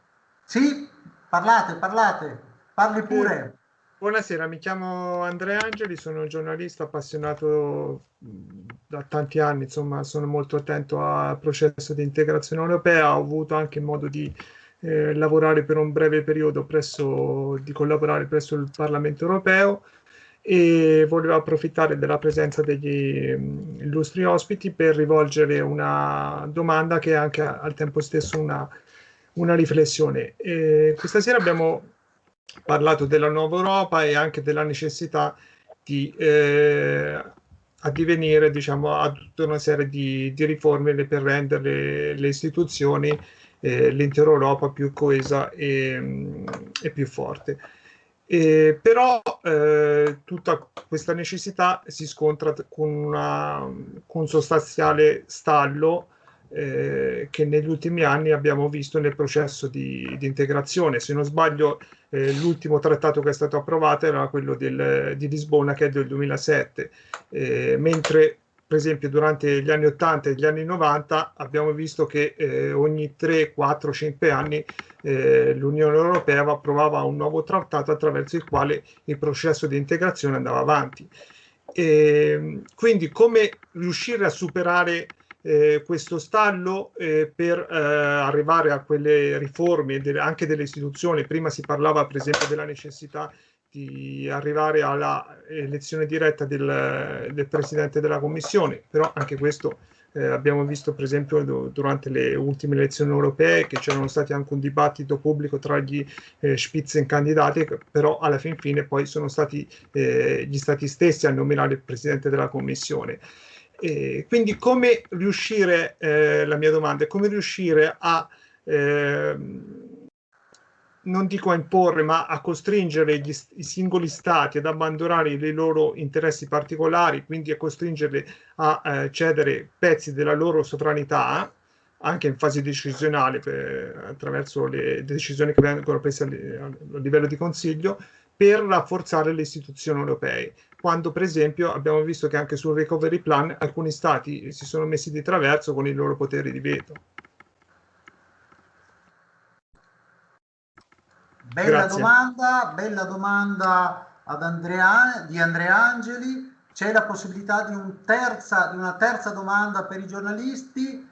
Basta accendere il microfono, avete visto come hanno fatto Marco Iezzi e Andrea Angeli, e poi ridiamo la parola prima di tutto al professor Maresca e poi a Roberto Antonioni, al quale già io chiedo, anche se ci fa un po' il punto, noi circa un anno fa e qualche mese in più avevamo fatto una bella iniziativa a Udine come Istoria e in presenza nel Salone del Popolo, e adesso è passato un anno e vorremmo sapere un po' come sono viste queste cose nell'ambito dell'INCE, nell'ambito di quella che in inglese l'acronimo è CEI, ma non si può dire perché in Italia la CEI è un'altra cosa.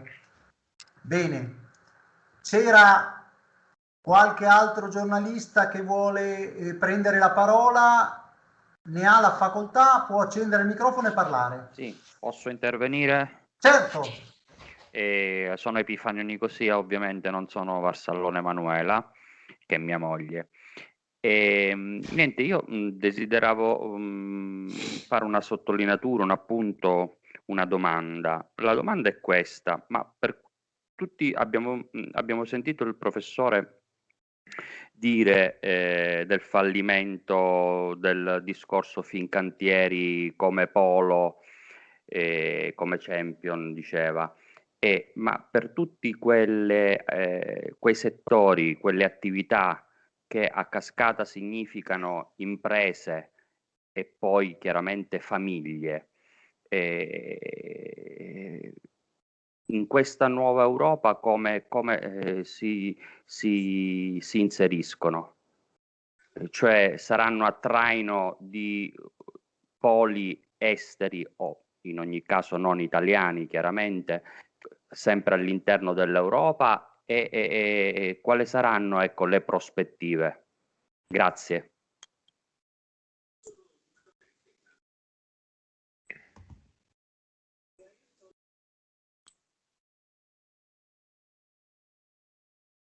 Pronto? Devo rispondere io, Guglielmo? Guglielmo? Pronto? Guglielmo? Sì, devi rispondere tu. Ok, e io rispondo allora. 3 domande molto belle tutte e 3, devo dire. Molto sinteticamente. PMI. Noi sappiamo che l'Europa diciamo, tradizionale era quella impostata sulle PMI, che aveva proprio tutta una politica fatta di regolamenti, direttive e poi di comunicazioni, tutte volte a spingere la piccola e media impresa. Ecco, io credo che questo scorcio di nuova politica industriale comune che si sta, come dire, affacciando, il compito dell'Italia dovrebbe essere proprio quello di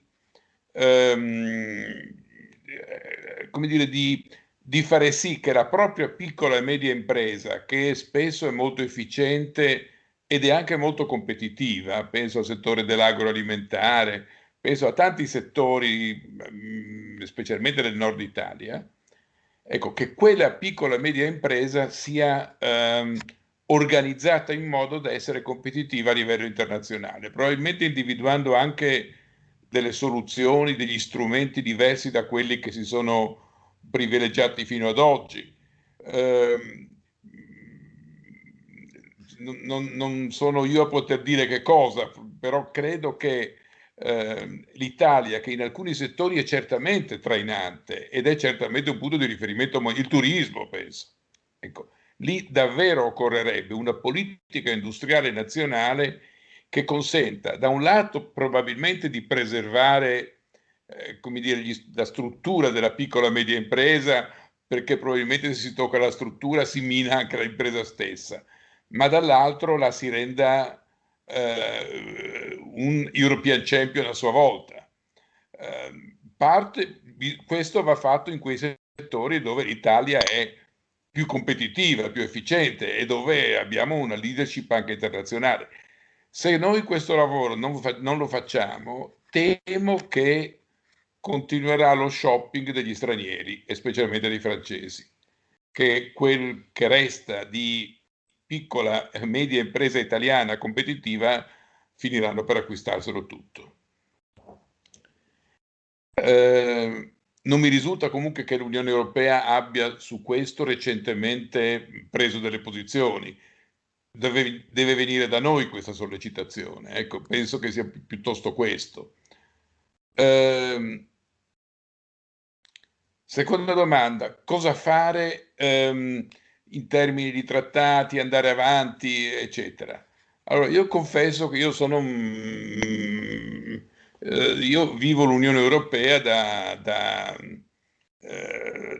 quando studiavo diritto europeo negli anni 70. L'Unione Europea è vissuta, che allora non si chiamava Unione Europea, ma si chiamava Comunità Economica prima, poi Comunità Europea dopo, è vissuta dal 1957 fino al 1986 con l'atto unico, senza modificare il suo trattato istitutivo. Quindi lì il Trattato di Roma del 1957 è rimasto intatto negli anni in cui la Comunità Europea era la più propulsiva possibile. Gli anni 80 hanno segnato, 70 e 80 hanno segnato il momento in cui in tutto il mondo si guardava l'Europa come un luogo di forte crescita, di forte integrazione, eccetera. Poi c'è stato il, come dire, susseguirsi di tanti trattati uno dietro l'altro, l'atto unico prima, il trattato di Maastricht poi, il trattato di Amsterdam poi, Lisbona, eccetera, eccetera. E tutte le volte, a parte che tutte le volte la qualità dei trattati è crollata e ci siamo trovati trattati anche con numerazioni e con atti normativi improbabili. Quindi io non credo che come dire, il numero dei trattati sia un segno, come dire, di crescita e della sensibilità europea. Personalmente vedo ancora poi molti dubbi sul fronte, come dire, strettamente politico. Teniamo conto che noi oggi siamo ancora 27 paesi con 27 governi che mettono in comune un po' di sovranità o di competenze per fare alcune cose, ma siamo ancora 27 governi. La Commissione europea non è un Consiglio dei Ministri. E noi oggi stiamo affrontando un tema, la Commissione europea, che è diventato un organo quasi politico, mentre prima non lo era, mentre nella norma istitutiva della Commissione europea si dice che dovrebbe essere un organo assolutamente indipendente, tecnico, imparziale, eccetera, mentre essa è votato dal Parlamento europeo, sia i membri della Commissione sia il Presidente o la Presidente. Ecco, qui c'è qualche cosa che bisogna superare, cioè o si va verso un'integrazione più forte e allora questi organi vanno in qualche modo rivisti, oppure fino a che resta la sovranità degli stati così come oggi e la messa in comune della sovranità è solo la condivisione di alcune competenze, io ho paura che sia molto difficile il processo, perché allora ci sta benissimo che dentro l'Unione Europea, questo è il vero punto, ci siano stati diciamo che hanno anche delle finalità o delle opzioni politiche diverse, che però sono parte dell'Unione Europea. D'altra parte la comunità economica europea dell'epoca di De Gaulle stava insieme con la comunità con la Germania. Quindi oggi tende a crearsi, perché è più politicizzata la Commissione, una maggioranza, però questo siamo in mezzo. E l'ultimo tema era quello, arrivo subito che me l'ero segnato, ecco, come a cascata l'economia ha un beneficio dalla creazione di campioni europei, eccetera. Una modalità che viene fuori molto dall'esperienza francese e che in Italia noi corriamo il rischio però di interpretare subito male, che però io non credo sbagliata, è quella, proprio se si vuole garantire la creazione di grandi campioni che hanno a valle un mercato nazionale, è quella di coinvolgere anche imprese pubbliche di grandi dimensioni, non con la logica della partecipazione statale italiana, che vanno là, mettono i loro consiglieri di amministrazione, eccetera, ma con una logica di promozione dell'impresa e in qualche modo tutela dell'interesse nazionale. I francesi questo lo stanno facendo molto bene e infatti si sono comprati la Fiat. E infatti noi non ce ne siamo nemmeno accorti quando la Fiat se la compravano i francesi. Però probabilmente diciamo a questo passaggio bisogna dare un po' di attenzione, evitando il rischio che noi rispondiamo creando delle nuove IRI con una logica di IRI, voglio dire, che oggi in questo momento non è più attuale. Ecco. Grazie.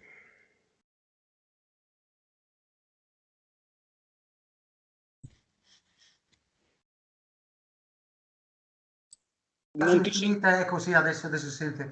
Grazie infinite al professor Maresca che ha risposto a tutti e tre i giornalisti, a Iezzi, Angeli e Nicosia. Adesso la parola a Roberto Antonione, segretario dell'iniziativa Centro Europea, per le conclusioni. Grazie infinite. Grazie a tutti, è stata certamente una serata molto interessante, il compito che mi affidate è analogo a quello che in qualche modo vede una costruzione di un'Europa nuova, perché sintetizzare e concludere una serata nella quale abbiamo parlato praticamente dell'universo mondo è leggermente complicato.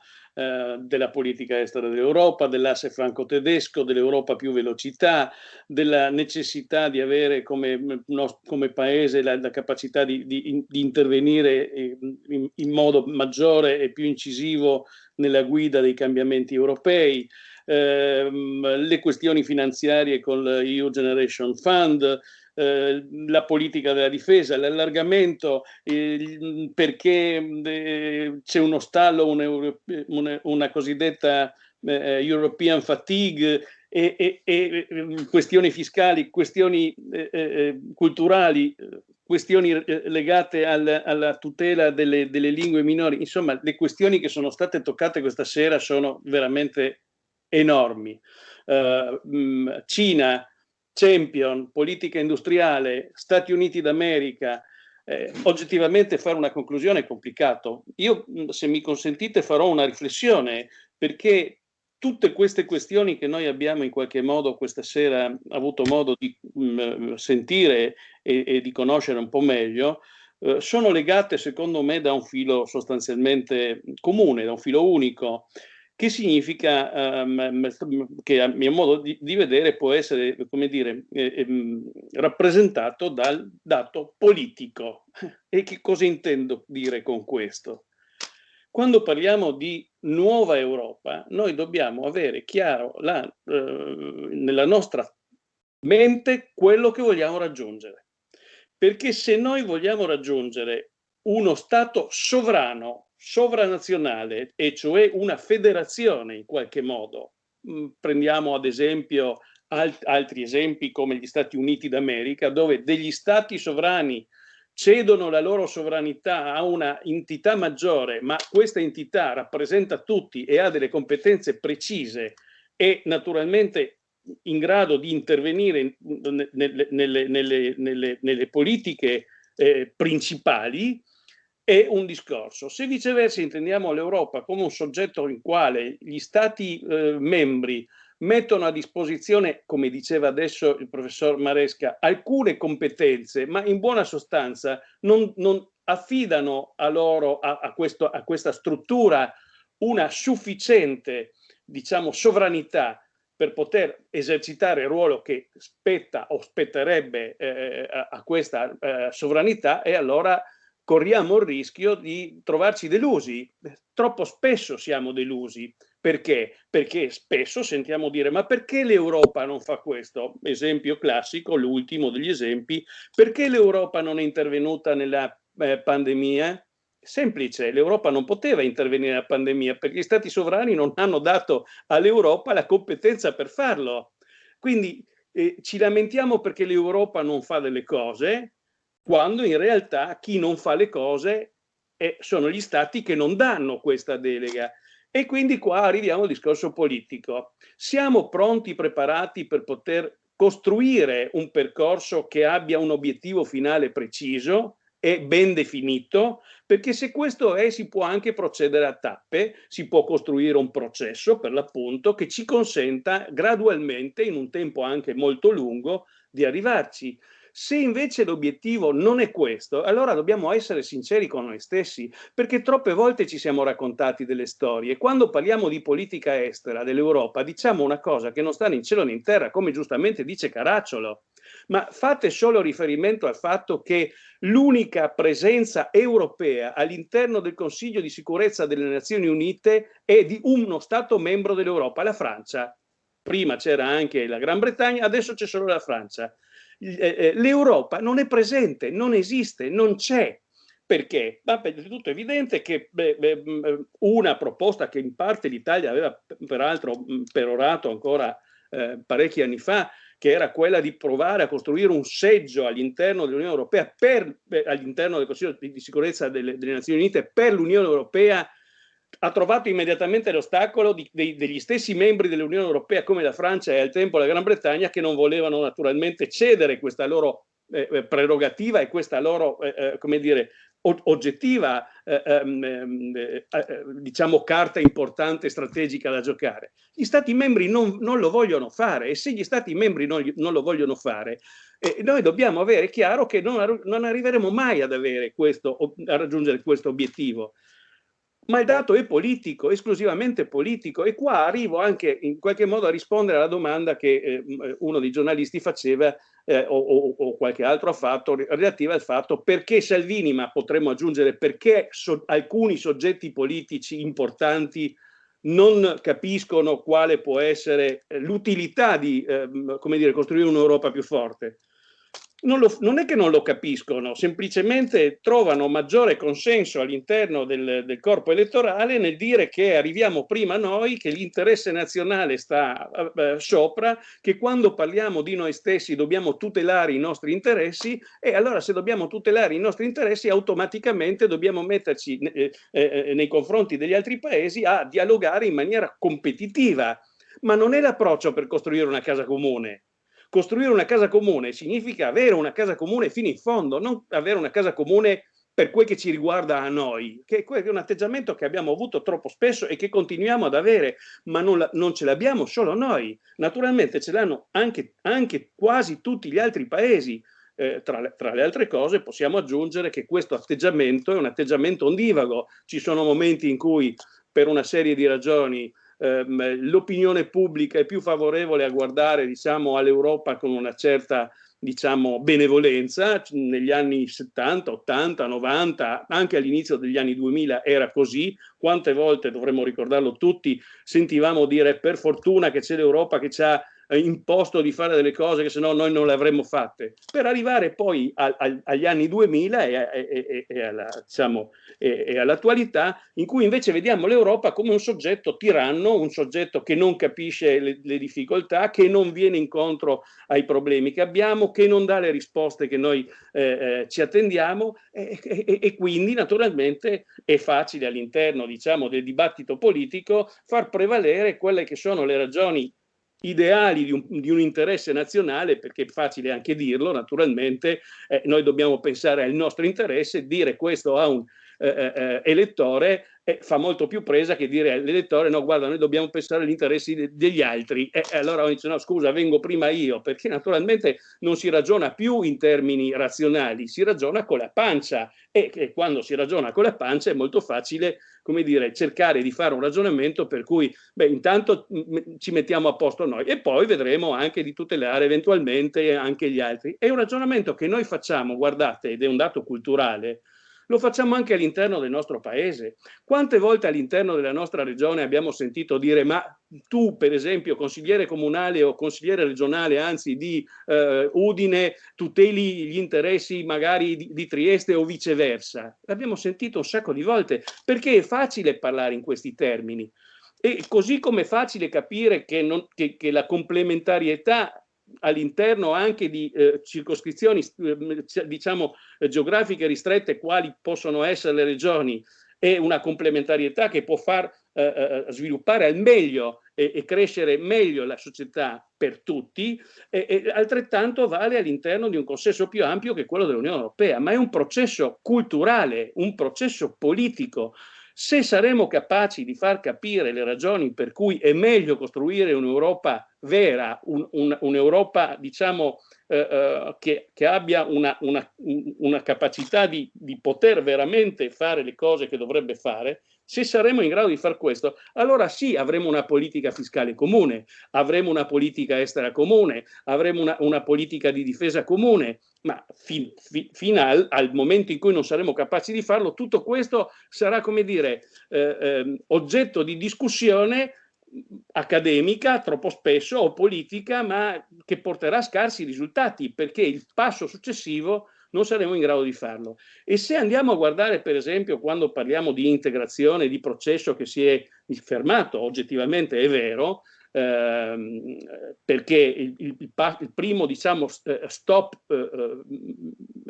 diciamo significativo l'abbiamo avuto con il referendum di Francia e Olanda per il Trattato di Roma del 2004, quando noi, presidenti di turno dell'Unione Europea del 2003, avevamo portato tutti gli altri membri dell'Unione Europea a costruire un trattato che era molto più avanzato del trattato che poi è stato approvato a Lisbona, e l'avevamo approvato a Roma in maniera solenne, anche perché il Trattato di Roma in qualche modo faceva riferimento al Trattato di Roma del 1957, l'avevamo approvato, dopodiché questo trattato, frutto di un processo, vi ricordate la Convenzione europea, insomma un processo molto lungo di costruzione, era stato approvato all'unanimità dai paesi, dopodiché per motivi naturalmente politici e anche tecnici perché era doveroso da parte di alcuni paesi, ma naturalmente si poteva guidare il processo, questo referendum è stato messo in discussione cioè questo trattato è stato messo in discussione con il referendum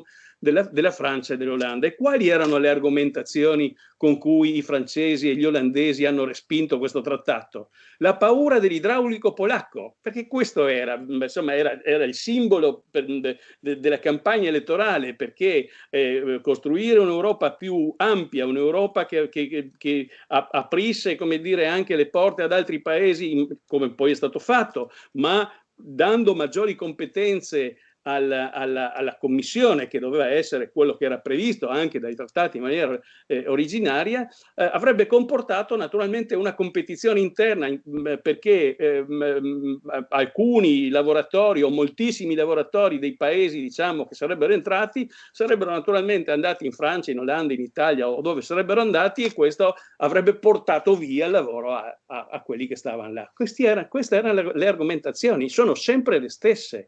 Il filo conduttore di tutta la serata è proprio questo, è la capacità culturale e politica di capire che se vogliamo competere in un mondo globalizzato, lo strumento migliore è quello di trovare un'integrazione tra tutti i paesi dell'Unione Europea, ma un'integrazione vera, non un'integrazione, diciamo così, molto modesta e parziale, perché l'integrazione modesta e parziale corre il rischio di essere anche peggiore, perché non può consentire neanche di, come dire, venire incontro alle esigenze che troppo spesso la società presenta. L'ultima, ve l'ho citata prima, è proprio la pandemia, la difficoltà ammessa dalla stessa Commissione di reperire i vaccini, la difficoltà poi di ripartirli, la difficoltà di dare direttive che siano direttive comuni un po' per tutti, anche perché le pandemie e i virus non è che si fermano al confine amministrativo o al confine di Stato, ecco, ma sono tutte discussioni che possono essere fatte se abbiamo fatto un esame di coscienza fino in fondo e abbiamo fatto una scelta politica decisa. Anche in questi termini, io, come dire, naturalmente ho le mie idee sul piano politico, sono sempre stato convinto che la strada migliore sia quella di arrivare alla integrazione europea la più ampia possibile. Gli Stati Uniti d'Europa sarà un'utopia, ma secondo me quella è, come dire, la casa comune migliore che noi potremmo avere. Ma capisco che anche, come dire, posso naturalmente sicuramente rispettare le idee di chi non è convinto di questo processo e magari è convinto che noi dovremmo trovare altri strumenti, altre strade e altri obiettivi. Quello che però, secondo me, una volta per tutte dovremmo decidere, perché poi nella politica estera quello che conta è anche la continuità di azione, la coerenza, e come dire, la condivisione finale dell'obiettivo, sia l'uno o sia l'altro, ma quando avremmo deciso quell'obiettivo dobbiamo perseguirlo, non possiamo andare a stop and go, avanti e indietro. Un governo fa determinate scelte, il governo successivo si presenta magari in modo diverso, ne fa altre, perché qua perdiamo di credibilità a livello internazionale, e questa è una delle ragioni per le quali spesso, pur avendo, come dire, un ruolo importante nell'economia a livello mondiale, siamo bene o male tra i primi 7-8 paesi industrializzati nel mondo, siamo fondatori dell'Unione Europea, ma la ragione per la quale troppe volte siamo stati esclusi da quella che è la governance vera, e cioè l'asse franco-tedesco, è proprio legata a questo elemento qua, l'elemento che vede il nostro paese visto con una certa, diciamo, diffidenza sul fatto che adesso questo governo come sarà? Allora, nelle linee strategiche di fondo, in processi che possono durare 30, 40, 50, 70, 80, 100 anni, la direzione deve essere sempre la stessa e la condivisione deve essere sempre, come dire, coerente, altrimenti non siamo più in grado di avere un ruolo, o certamente possiamo avere un ruolo molto meno importante e certamente più marginale. Non è facile, perché naturalmente tutti questi discorsi ricadono all'interno del dibattito politico quotidiano tra le forze politiche, le quali sono interessate, lo dico ormai da esperto esterno, quindi non con un interesse personale, sono interessate al consenso del momento. Il leader di turno non guarda, perché ovviamente deve come dire, rispondere alle esigenze che ha in quel momento, non guarda quello che potrà succedere tra 10, 15, 20, 30 anni, perché naturalmente se per guardare così a lungo perde le elezioni, lui non ci sarà più, e quindi il suo obiettivo è quello di vincere le elezioni che sono, come dire, le più vicine possibili. C'è stata una bellissima intervista tanti anni fa, ormai più di 10 anni fa, di uno dei più grandi economisti cinesi, persona naturalmente che aveva studiato negli Stati Uniti, tra l'altro, quindi una persona che conosceva molto bene l'Occidente. Roberto, ti chiederei di concludere, perché arrivano dai giornalisti soprattutto un po' indicazioni che abbiamo raggiunto un'ora avanzata, quindi hai fatto molto bene le conclusioni, quindi adesso ancora un minuto o due e chiudiamo. Finisco solo con questa citazione. A questo economista cinese intervistato da un giornalista americano, veniva chiesto: ma secondo lei qual è l'elemento più importante dal punto di vista della competitività che la Cina può portare rispetto ai paesi occidentali? E la risposta, e l'America in particolare, la risposta è stata: noi stiamo programmando il nostro futuro guardando ai prossimi 30, 40, 50 anni, voi non potete farlo. E il giornalista americano gli ha detto: scusa, perché noi non possiamo farlo? Perché l'orizzonte più lontano che voi avete sono le prossime elezioni. Qua mi fermo, è una riflessione che dovremmo poi eventualmente sviluppare in altri tempi. Vi ringrazio e mi scuso di essere stato estremamente No, è andata molto bene, hai risposto a tutte le domande. Chiudiamo e praticamente il prossimo appuntamento è dedicato alla Cina, quello dopo ancora sono tutti di venerdì, questa volta pomeriggio, e sarà in collegamento con l'Università di Fiume. E questa sera abbiamo fatto Europa, dalla Svizzera, da Bruxelles, da Valencia, università e anche cultura, con concretezza, con la concretezza di storia del 25° corso di geopolitica, con la concretezza del segretario INCE Antonione e con la concretezza del grande maestro di diritto europeo Maurizio Maresca. Grazie a tutti e alle prossime lezioni del corso di geopolitica. Per i giornalisti c'è una ulteriore fase, ma tutti gli altri sono liberi di scappare. Chiedo ancora scusa ai giornalisti perché abbiamo messo tanta carne al fuoco, abbiamo sforato, ma adesso la parola a Daniela. Grazie. Allora vi chiamo un attimino, facciamo velocemente, se mi risponde.